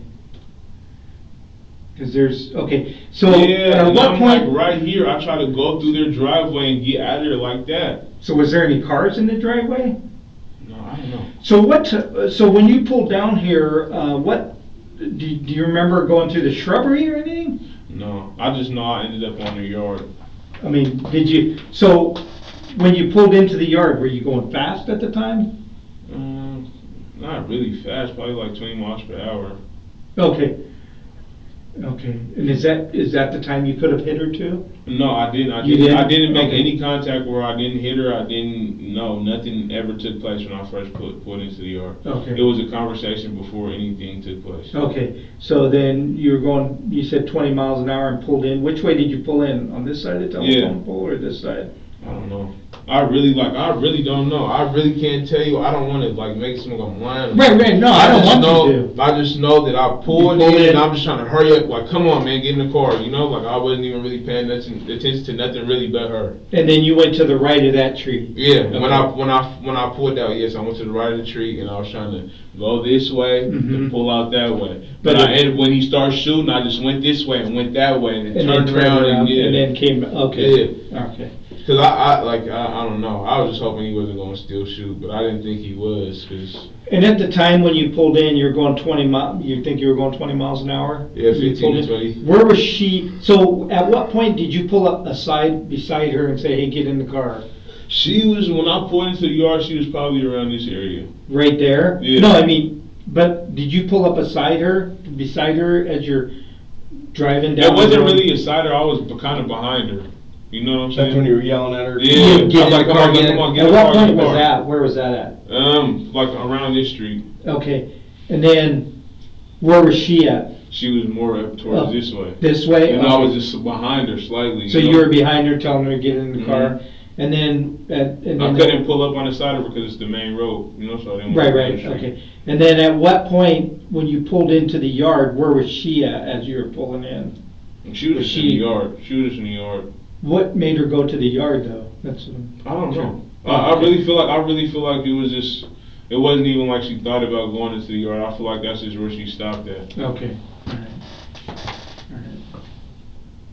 Okay. And so, and when do you remember going over the shrubs or anything? Mm-mm. You think you were going like 20 Mhm. miles an hour? But when I first pulled in, I wasn't going 20 because it would have been hard for me to stop suddenly.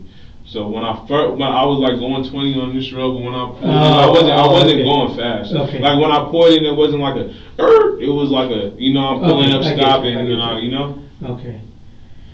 And then the car, you stopped the car and you got out? Is that Mhm. when you got out and talked to her? And then Tried to eventually- talk to her, and then it was this conversation just kept on elevating the worst way, and then I got back in the car and tried to pull off. Where did you guys, when you got out, where did you guys talk at? It was, I'm more by the car, and she's more over here, Over you know there? what I'm saying? Okay. And then at one point, you get in and start taking off? Mhm. Okay. All right. Is there anything else you can think of that we didn't ask you about? No, I just. So do you remember if there was any cars in the driveway? Mm-mm. Okay. Like You don't remember there wasn't? literally, I really do not remember. It was really like tunnel vision. All I wanted to her is all I wanted was to her to get back in the car. And Okay. just, like literally, I really did not know why the situation was happening. So just imagine you wake up, your girlfriend, your wife, whatever, she's beefing, and you're just Yeah. like, you know, what the fuck is their problem? I really don't know. Yeah. That was literally my only concern. It was just trying to figure out what the fuck I did. So when you guys were out of the car talking, when did the gunshots happen? I was right next to him. I wasn't even in the car yet. When the first gunshot Oh, so happened, you weren't- I wasn't even in the car yet. I was trying to pull her in the car. No. Yeah. I'm asking when you first pull up and you get out to talk. Yeah. Were there any gunshots then? No, Okay. the gunshots happened after the car made contact with her, and then I get out to take her and put her in the car. Okay. Where was And then your he's car? like literally probably right here, and you like the gun, you can feel it vibrate your eardrum. You know what I'm saying? Where was your car after you Like right here. stopped? Oh, after I stopped, it was Yeah. like right here. So like kind the of front in of it, the like the driveway? front of it was right here. Okay. You know what I'm saying? Oh, that's when you put her in the car? Yeah, Okay. and she was on her right side, but she was still in the grass. And where was she laying in that, if you can point it out in that photo, when you stopped the car? I want to say like around this area, Okay. like on this side of the tree, you know, Yeah. Mhm. like around this area. Okay. Okay. So like, what do I gotta like, you know, what do I have to look forward to dealing with now? Well, let me bring this back out there and then I'll let you know. So, once we'll complete this interview and then I'll let you know what's gonna happen. Are you guys gonna keep me in custody? Like, Well, that's kind of what we're saying, or what I was telling you a little bit earlier. Yeah. We just have a small part of this, yeah, right? Now, it's not a small part because it's a big part, it's yours. We have to kind of talk to the other officers real quick, yeah. and then a decision will be made. Yeah. So, we can't tell you, it's not like I'm keeping something from you, we gotta find out, we gotta talk to them, and then, obviously, you'll be the first to know. yeah. So, I'm not gonna sit there and like I said, you know, BS you. I more than you know. I mean, here's the thing, man. Right? It's stuff happens, and and this is my experience in life. Bizarre things happen, right? And sometimes they're unfortunate, sometimes they're not. This is one of those situations where they're unfortunate, right? Mhm. The circumstances of you, you know, getting into it with your girl and her, getting hurt by the car and a guy with a gun. Mm-hmm. It happens. This is too much. So your willingness to talk about it is huge, right? Yeah, because I need to let everybody know I'm not hiding. Yeah, no, and I trust me, I appreciate that. I was never on no harming, DV, Right. none of that shit. And like I said, we appreciate it because it does help us a lot. Mm-hmm. Because without what you just told us right now, all we have is information given to us by people, mm-hmm. right? The where your car was, the officers. Mm-hmm. So you kind of filling us in on, especially the whys, because the whys are always big, right? Mm-hmm. We can always figure out what happened. And a lot of times the whys are huge because you just don't understand why something took place. This helps fill that in. Mm-hmm. It's just, and people get in arguments all the time, right? I mean, people argue with their girl, with their guy, with their family, like her brother, all the time. Mm-hmm. And so it's not against the law to get into an argument, right? Mm-hmm. You obviously have the DV issue. It's obviously against the law to break someone's property, right, in the midst of one. Yeah. But it's just, like I said, the unfortunate circumstances of the accident is what we have to find out, like what happened, right? Yeah. And your half of this is going to help us figure that out. Yeah, look, I'm telling the truth. I really have nothing to hide from none of you, nobody. And whatever questions you guys don't know, I'm gonna tell you. Man, this shit's killing me. The detective shifts strategy here, dropping the confrontational edge for something closer to camaraderie, validating Walker's cooperation, calling the situation unfortunate rather than suspicious. It's a classic rapport-building play, one designed to keep a suspect talking freely rather than lawyering up. Walker takes the bait, framing his own openness as proof of innocence, even as his answers keep dodging the two details that matter most: how fast he was really going and where she actually was when the car moved. Man, this shit's killing me. Like, my daughter starts school this week, man. How old's your daughter? 3. Oh, She's geez. hella smart. Yeah? She was potty trained before she turned 2. Jeez. And she's starting like preschool? Yeah. But like the preschool she goes to is advanced. It's like, I had to get her school supplies this year, backpack, pencils, and journals, all that. And she goes every night. She has homework. It's like it's a real type of school. Does she seem like she likes it? Yeah. She's really advanced. Like, I know people go, oh, my kid's so smart, but my daughter's really advanced. Yeah, like, that's cool. Like, when you talk to her, it's like you're talking to a 6 or 7-year-old. Oh, really? Yeah. Yeah, I have a niece that's kind of like that actually is like that. She the stuff that comes out of her mouth. You're just like, what the hell? Yeah. Yeah. Like, I didn't learn that until I was 12 years old. Exactly. Yeah, so I get that. They're hella in touch with their emotions. They know how to explain how they feel. Yeah, like that's everything. crazy. That's just What's your daughter's name? India. India. That's cool. And is her mom in the picture? Mm-hmm. Yeah. Her mom don't really like me because I don't want to be with her, but we're still good co-parents. Yeah, that's the important part. Yeah. You know, I mean, just making sure that you guys show your daughter the love and just make sure she knows that, you know. That both her parents love her. That's a big thing. Does she live in Kent? No, she lives with her mom in Renton, but I get her 3.5 days of the week and her mom gets her 3.5 nice. days. Yeah. What days do you get her? Monday, Tuesday, Wednesday. Nice. And then a little bit of Thursday sometimes. Yeah. We gotta kind of drop her off or do the exchange. When I gotta drop her off. And do you work? No, not yet, but I've been helping my uncle around his yard and stuff. He be paying me for it. Yeah. My mom, I be doing her yard and cutting her grass and watering her plants and stuff. So she give me money for that. So it's kind of like a job in a way. Yeah. Did you work before? Yeah, I worked at UPS. I worked at FedEx. Yeah. I worked at Target, Fred Meyer, a few places. You gonna try to go back, something like that? I want to find a career. Like, I'm interested in going to barber school. That's cool. Yeah. Yeah, I mean that's good, and it's important. You know, I don't know if you've heard that saying, man, about if you find something that you love, you'll never work a day in your life, kind of thing. Yeah. So yeah, if it's something you enjoy doing, and And that makes it that much easier, man, because Yeah. you're gonna spend the next 20, 30 years doing it. Like, you know why? I'm just, like, I really can't even really think. I'm just thinking, No, I like, get this you. whole situation. Yeah, and Like, this shit is really, like, beyond me. I'm not making no excuses for nothing, but it's just like, damn, how could you have a good ass day and me just going to sleep and waking up, it changed the whole dynamic of the day. Yeah. And it's like, you should have just left me and never came back. Yeah, well, and you could sit there and coulda, shoulda, woulda all day long, right? And I hate it. Yeah. I hate it. I swear I wish I had a little time machine. Man, because I would definitely just be like, oh, you're leaving? You came back? Leave again. Yeah. It'd be nice. You know? Like, man.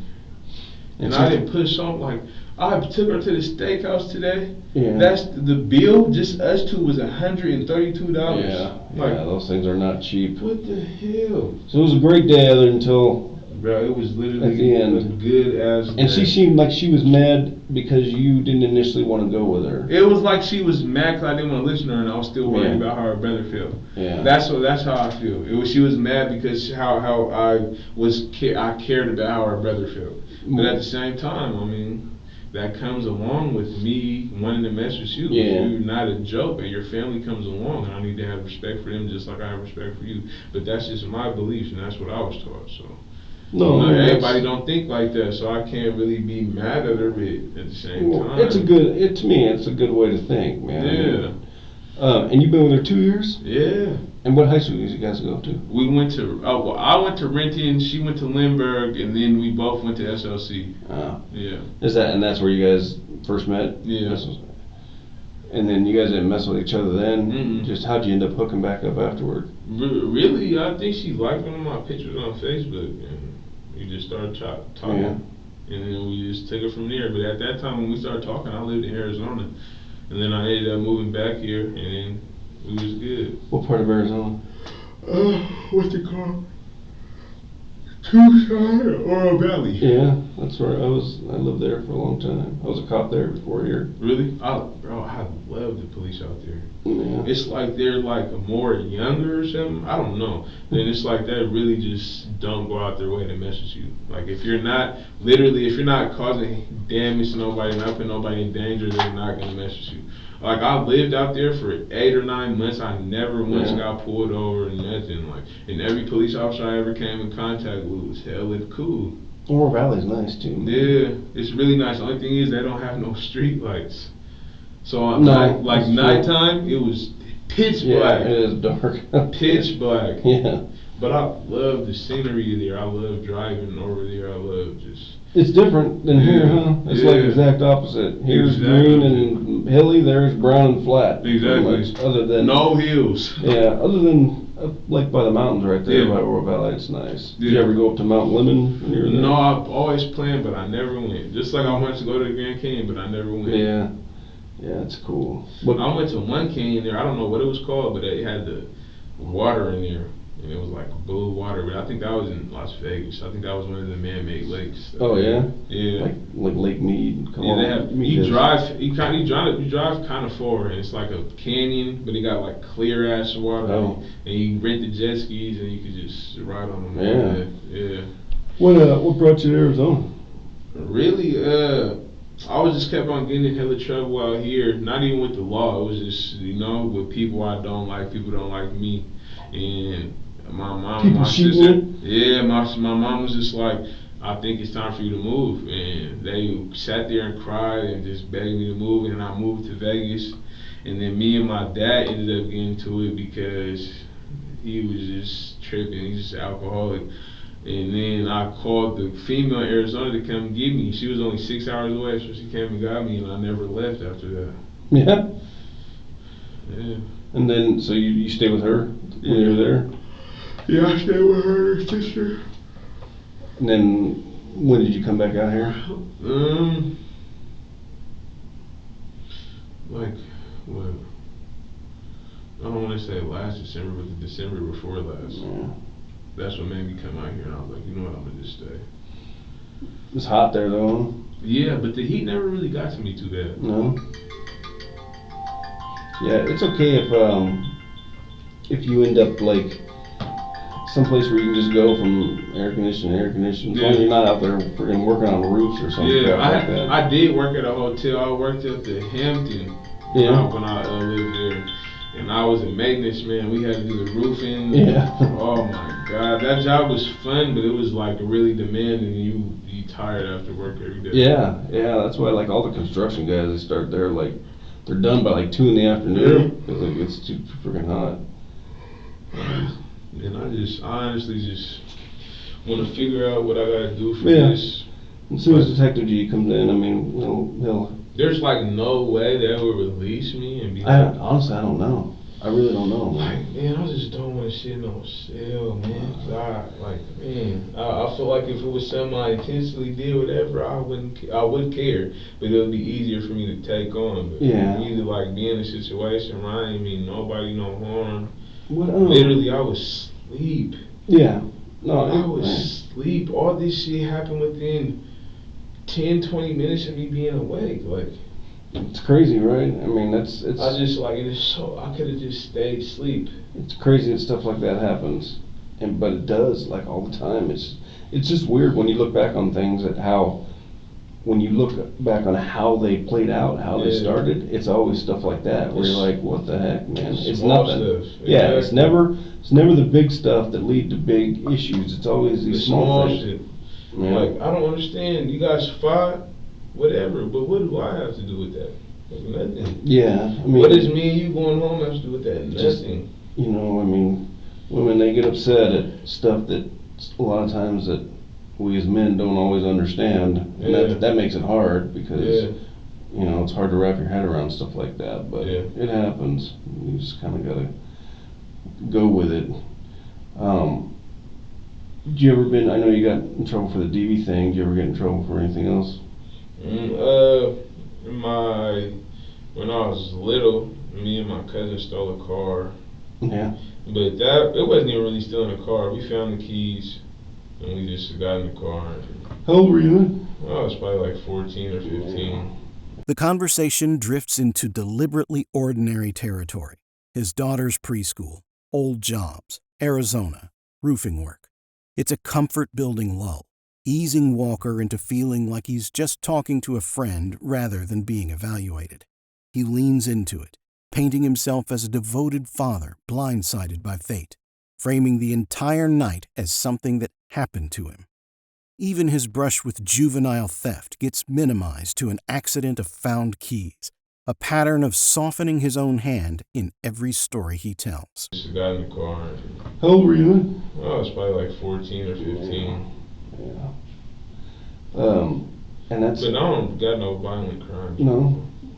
And you see, you're lucky. I mean, just like the shooting thing, man, and your cousin. Yeah. You'd be surprised at the difference a quarter inch can make in someone's life. Yeah, seriously, that's how I feel about mine. Like, my bullet hole is right here, and the doctor told me I was standing like they shot me. I was standing like this, and they shot me from this way.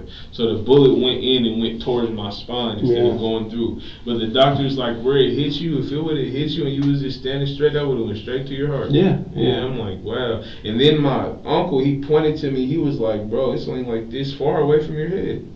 Like, he just had to aim a little higher. Yeah, like, it's the tiniest things, man. And I mean, your cousin getting hit 5 times and sounds like he's okay. That was horrible. And I remember that day he got shot, and he hopped in the car. He's like, brother, I got shot. And I'm like, what happened, Cuddy? Where you get shot at? And he was like, at this point, I didn't even know I was shot. But he was like, I just got shot in my chest. I just got shot in my chest. Or he said he got shot in his leg. He was like, I got shot in my leg. And was like, yep, okay. And I had a whole big pack of waters in the back seat. And we was just trying to rush him to the hospital. And I kept on just pouring water on him. Because he was like, man, I'm passing out. He was like, I can't breathe. And it was because he was dying back there. He had got shot in his chest. He got shot in his wrist, in his hand, like right here in his stomach. It was horrible. Damn. And where was that at? That was in Tukwila. Yeah. How long ago? Like, it was around December. Oh, so like real recent. Yeah. And no one ever charged for it, huh?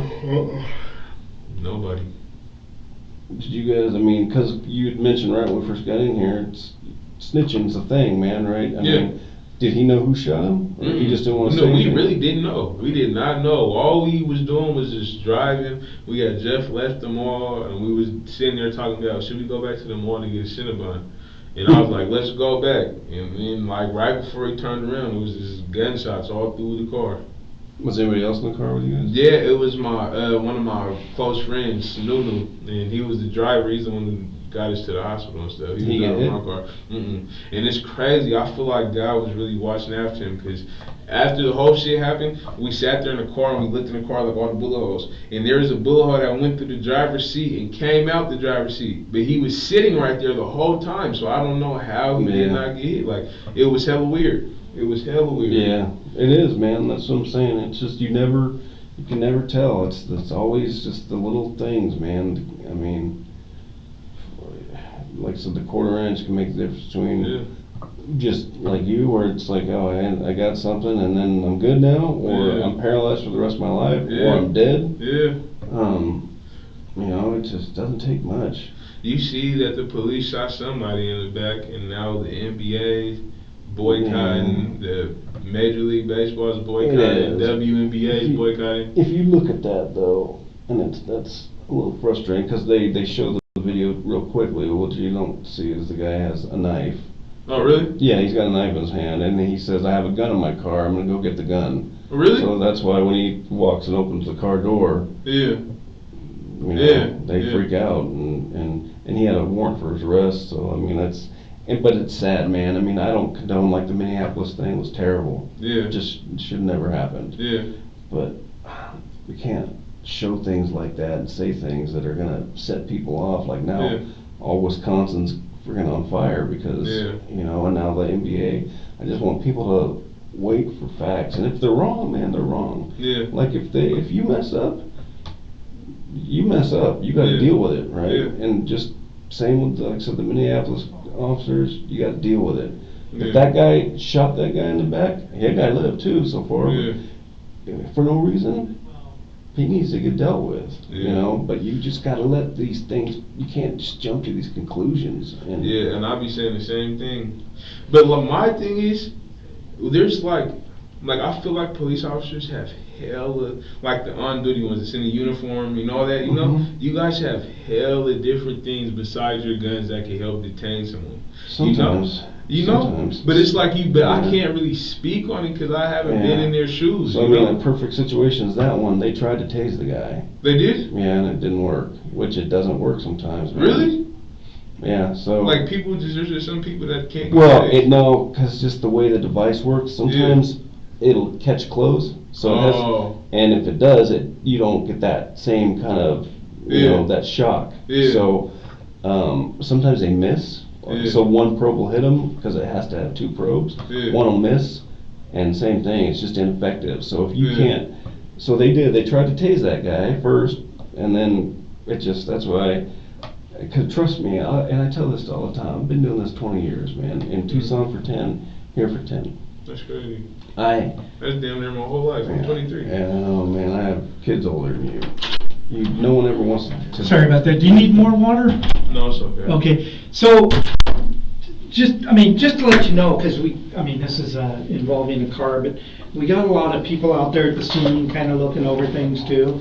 And I talked to some of the guys out there at the scene, and they noticed some contents from her purse. Can you explain that? Can you tell me about that? I mean, only thing that could be contents from her purse if she had her purse in her hand and she dropped it or something. But I really was not focused on anything she had on. I can't even tell you if she changed her outfit or not. I was just simply trying to get her back in the car, and I just wanted to go home. Okay. Did you dump her purse out by any chance? No. You know, I didn't dump her purse. Because it's right out in the middle of the road. In the middle of the road. Yeah. The only on this road. On 148. She on the main road that we was on. Yeah. She could have got the car, dropped her purse. I never dumped her purse, and I feel like that is that makes more sense because I'm telling you, I found the one key by itself in the middle of the road. In which road? It was the long road, like from coming from Fred Meyer. Yeah. Okay, I think they found the contents of her purse right here. Yeah, I never touched her purse. I never did any of that. Okay. I just found the key right here. I came around. I never touched her purse. I never grabbed anything. Okay. Now, and then you know about a lot of the ring cams and stuff like that. Yeah. Because we have video of Yeah. the incidents. Yeah. So here's the thing.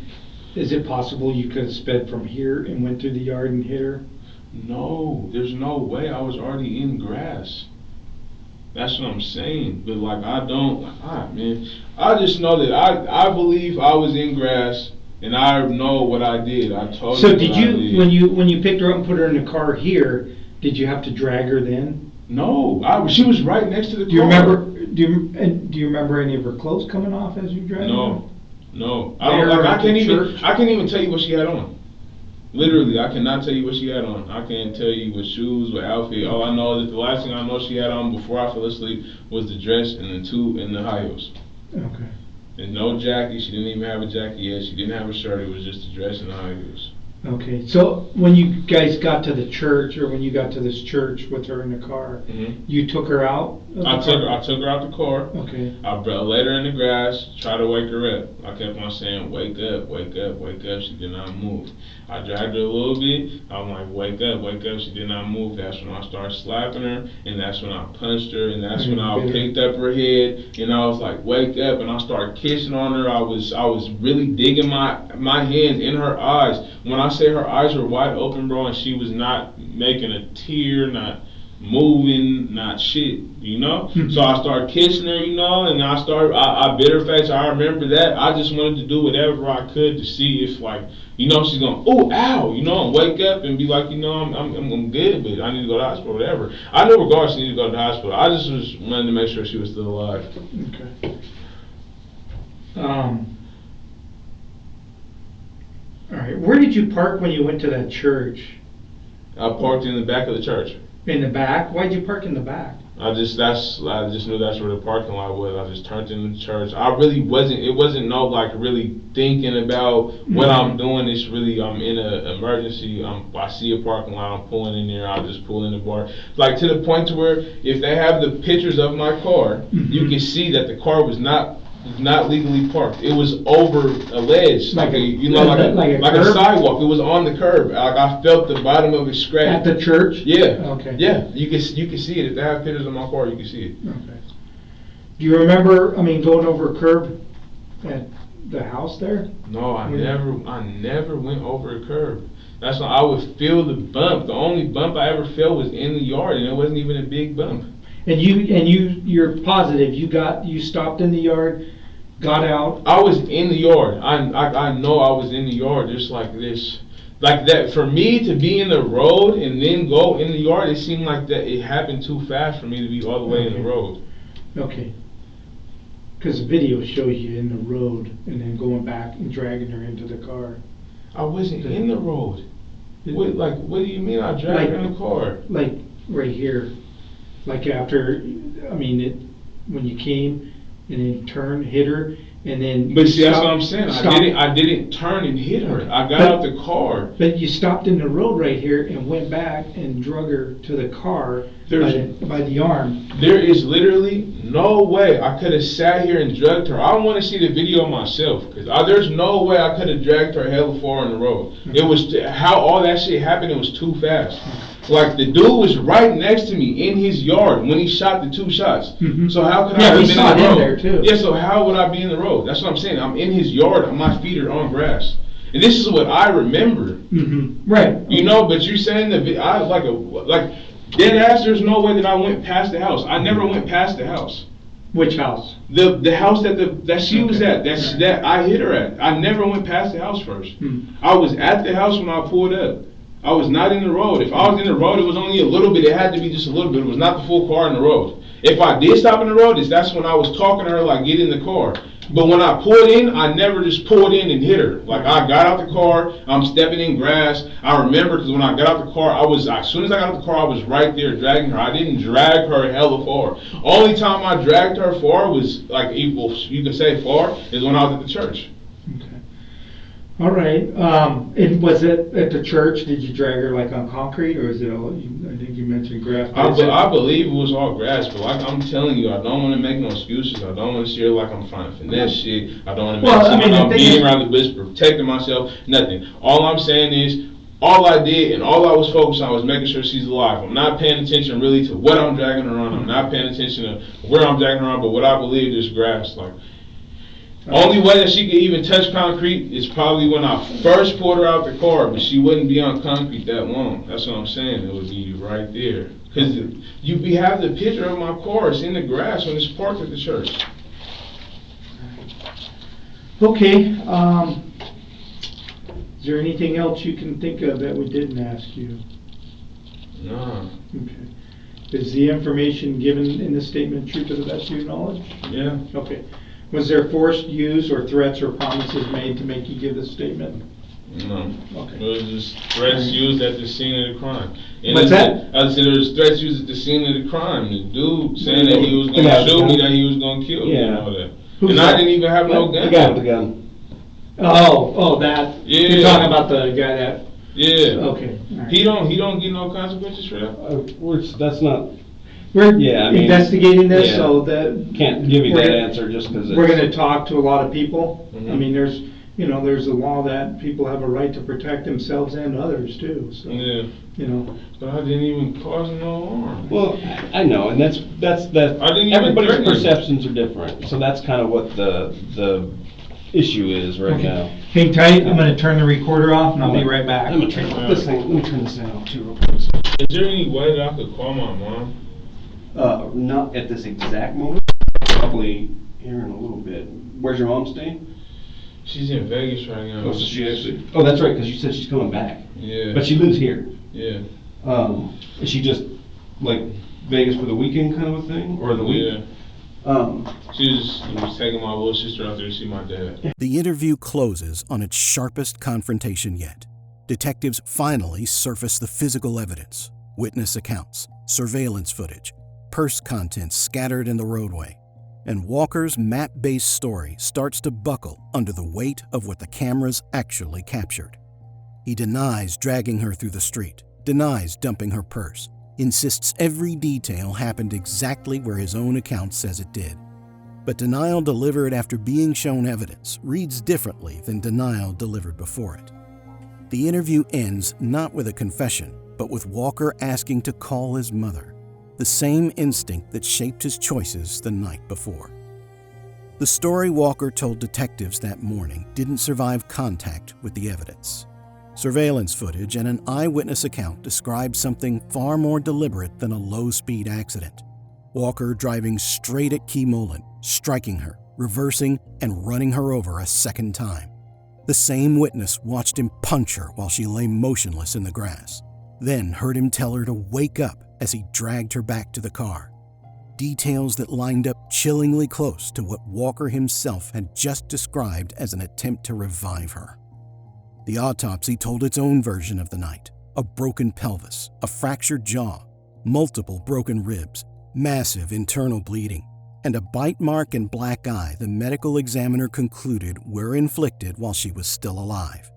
Detectives also recorded a handgun from her purse, a weapon Walker had no legal right to carry, given the protective order still active from his 2018 assault of another woman. Prosecutors initially charged Walker with first-degree murder. After more than 3 years, Walker's case finally went before a jury. Jurors acquitted him of first-degree murder, but found him guilty of second-degree felony murder and first-degree manslaughter. The manslaughter conviction was later vacated because both verdicts arose from the same death, leaving the felony murder conviction in place. In March 2024, Walker was sentenced to 17 years in prison, followed by 3 years of community custody. At sentencing, Judge Averill Rothrock called it one of the most egregious domestic violence cases she'd presided over. The hearing itself was raw. Lurdes' mother, Fabiola, addressed Walker directly, telling him he'd failed her, failed as a man, a father, a son. Walker offered an apology. His own mother spoke too, expressing hope that both families could someday find peace. For Lord's brother Gabriel, the 3-year wait brought no real answer to the question that mattered most. Not what happened, but why. What's left behind is a young mother, a daughter who now only has photographs, and a case that stands as one more entry in the long, familiar pattern of how domestic violence escalates when the warning signs, a prior protective order, a toxic dynamic, a gun in the house, go unheeded until it's too late.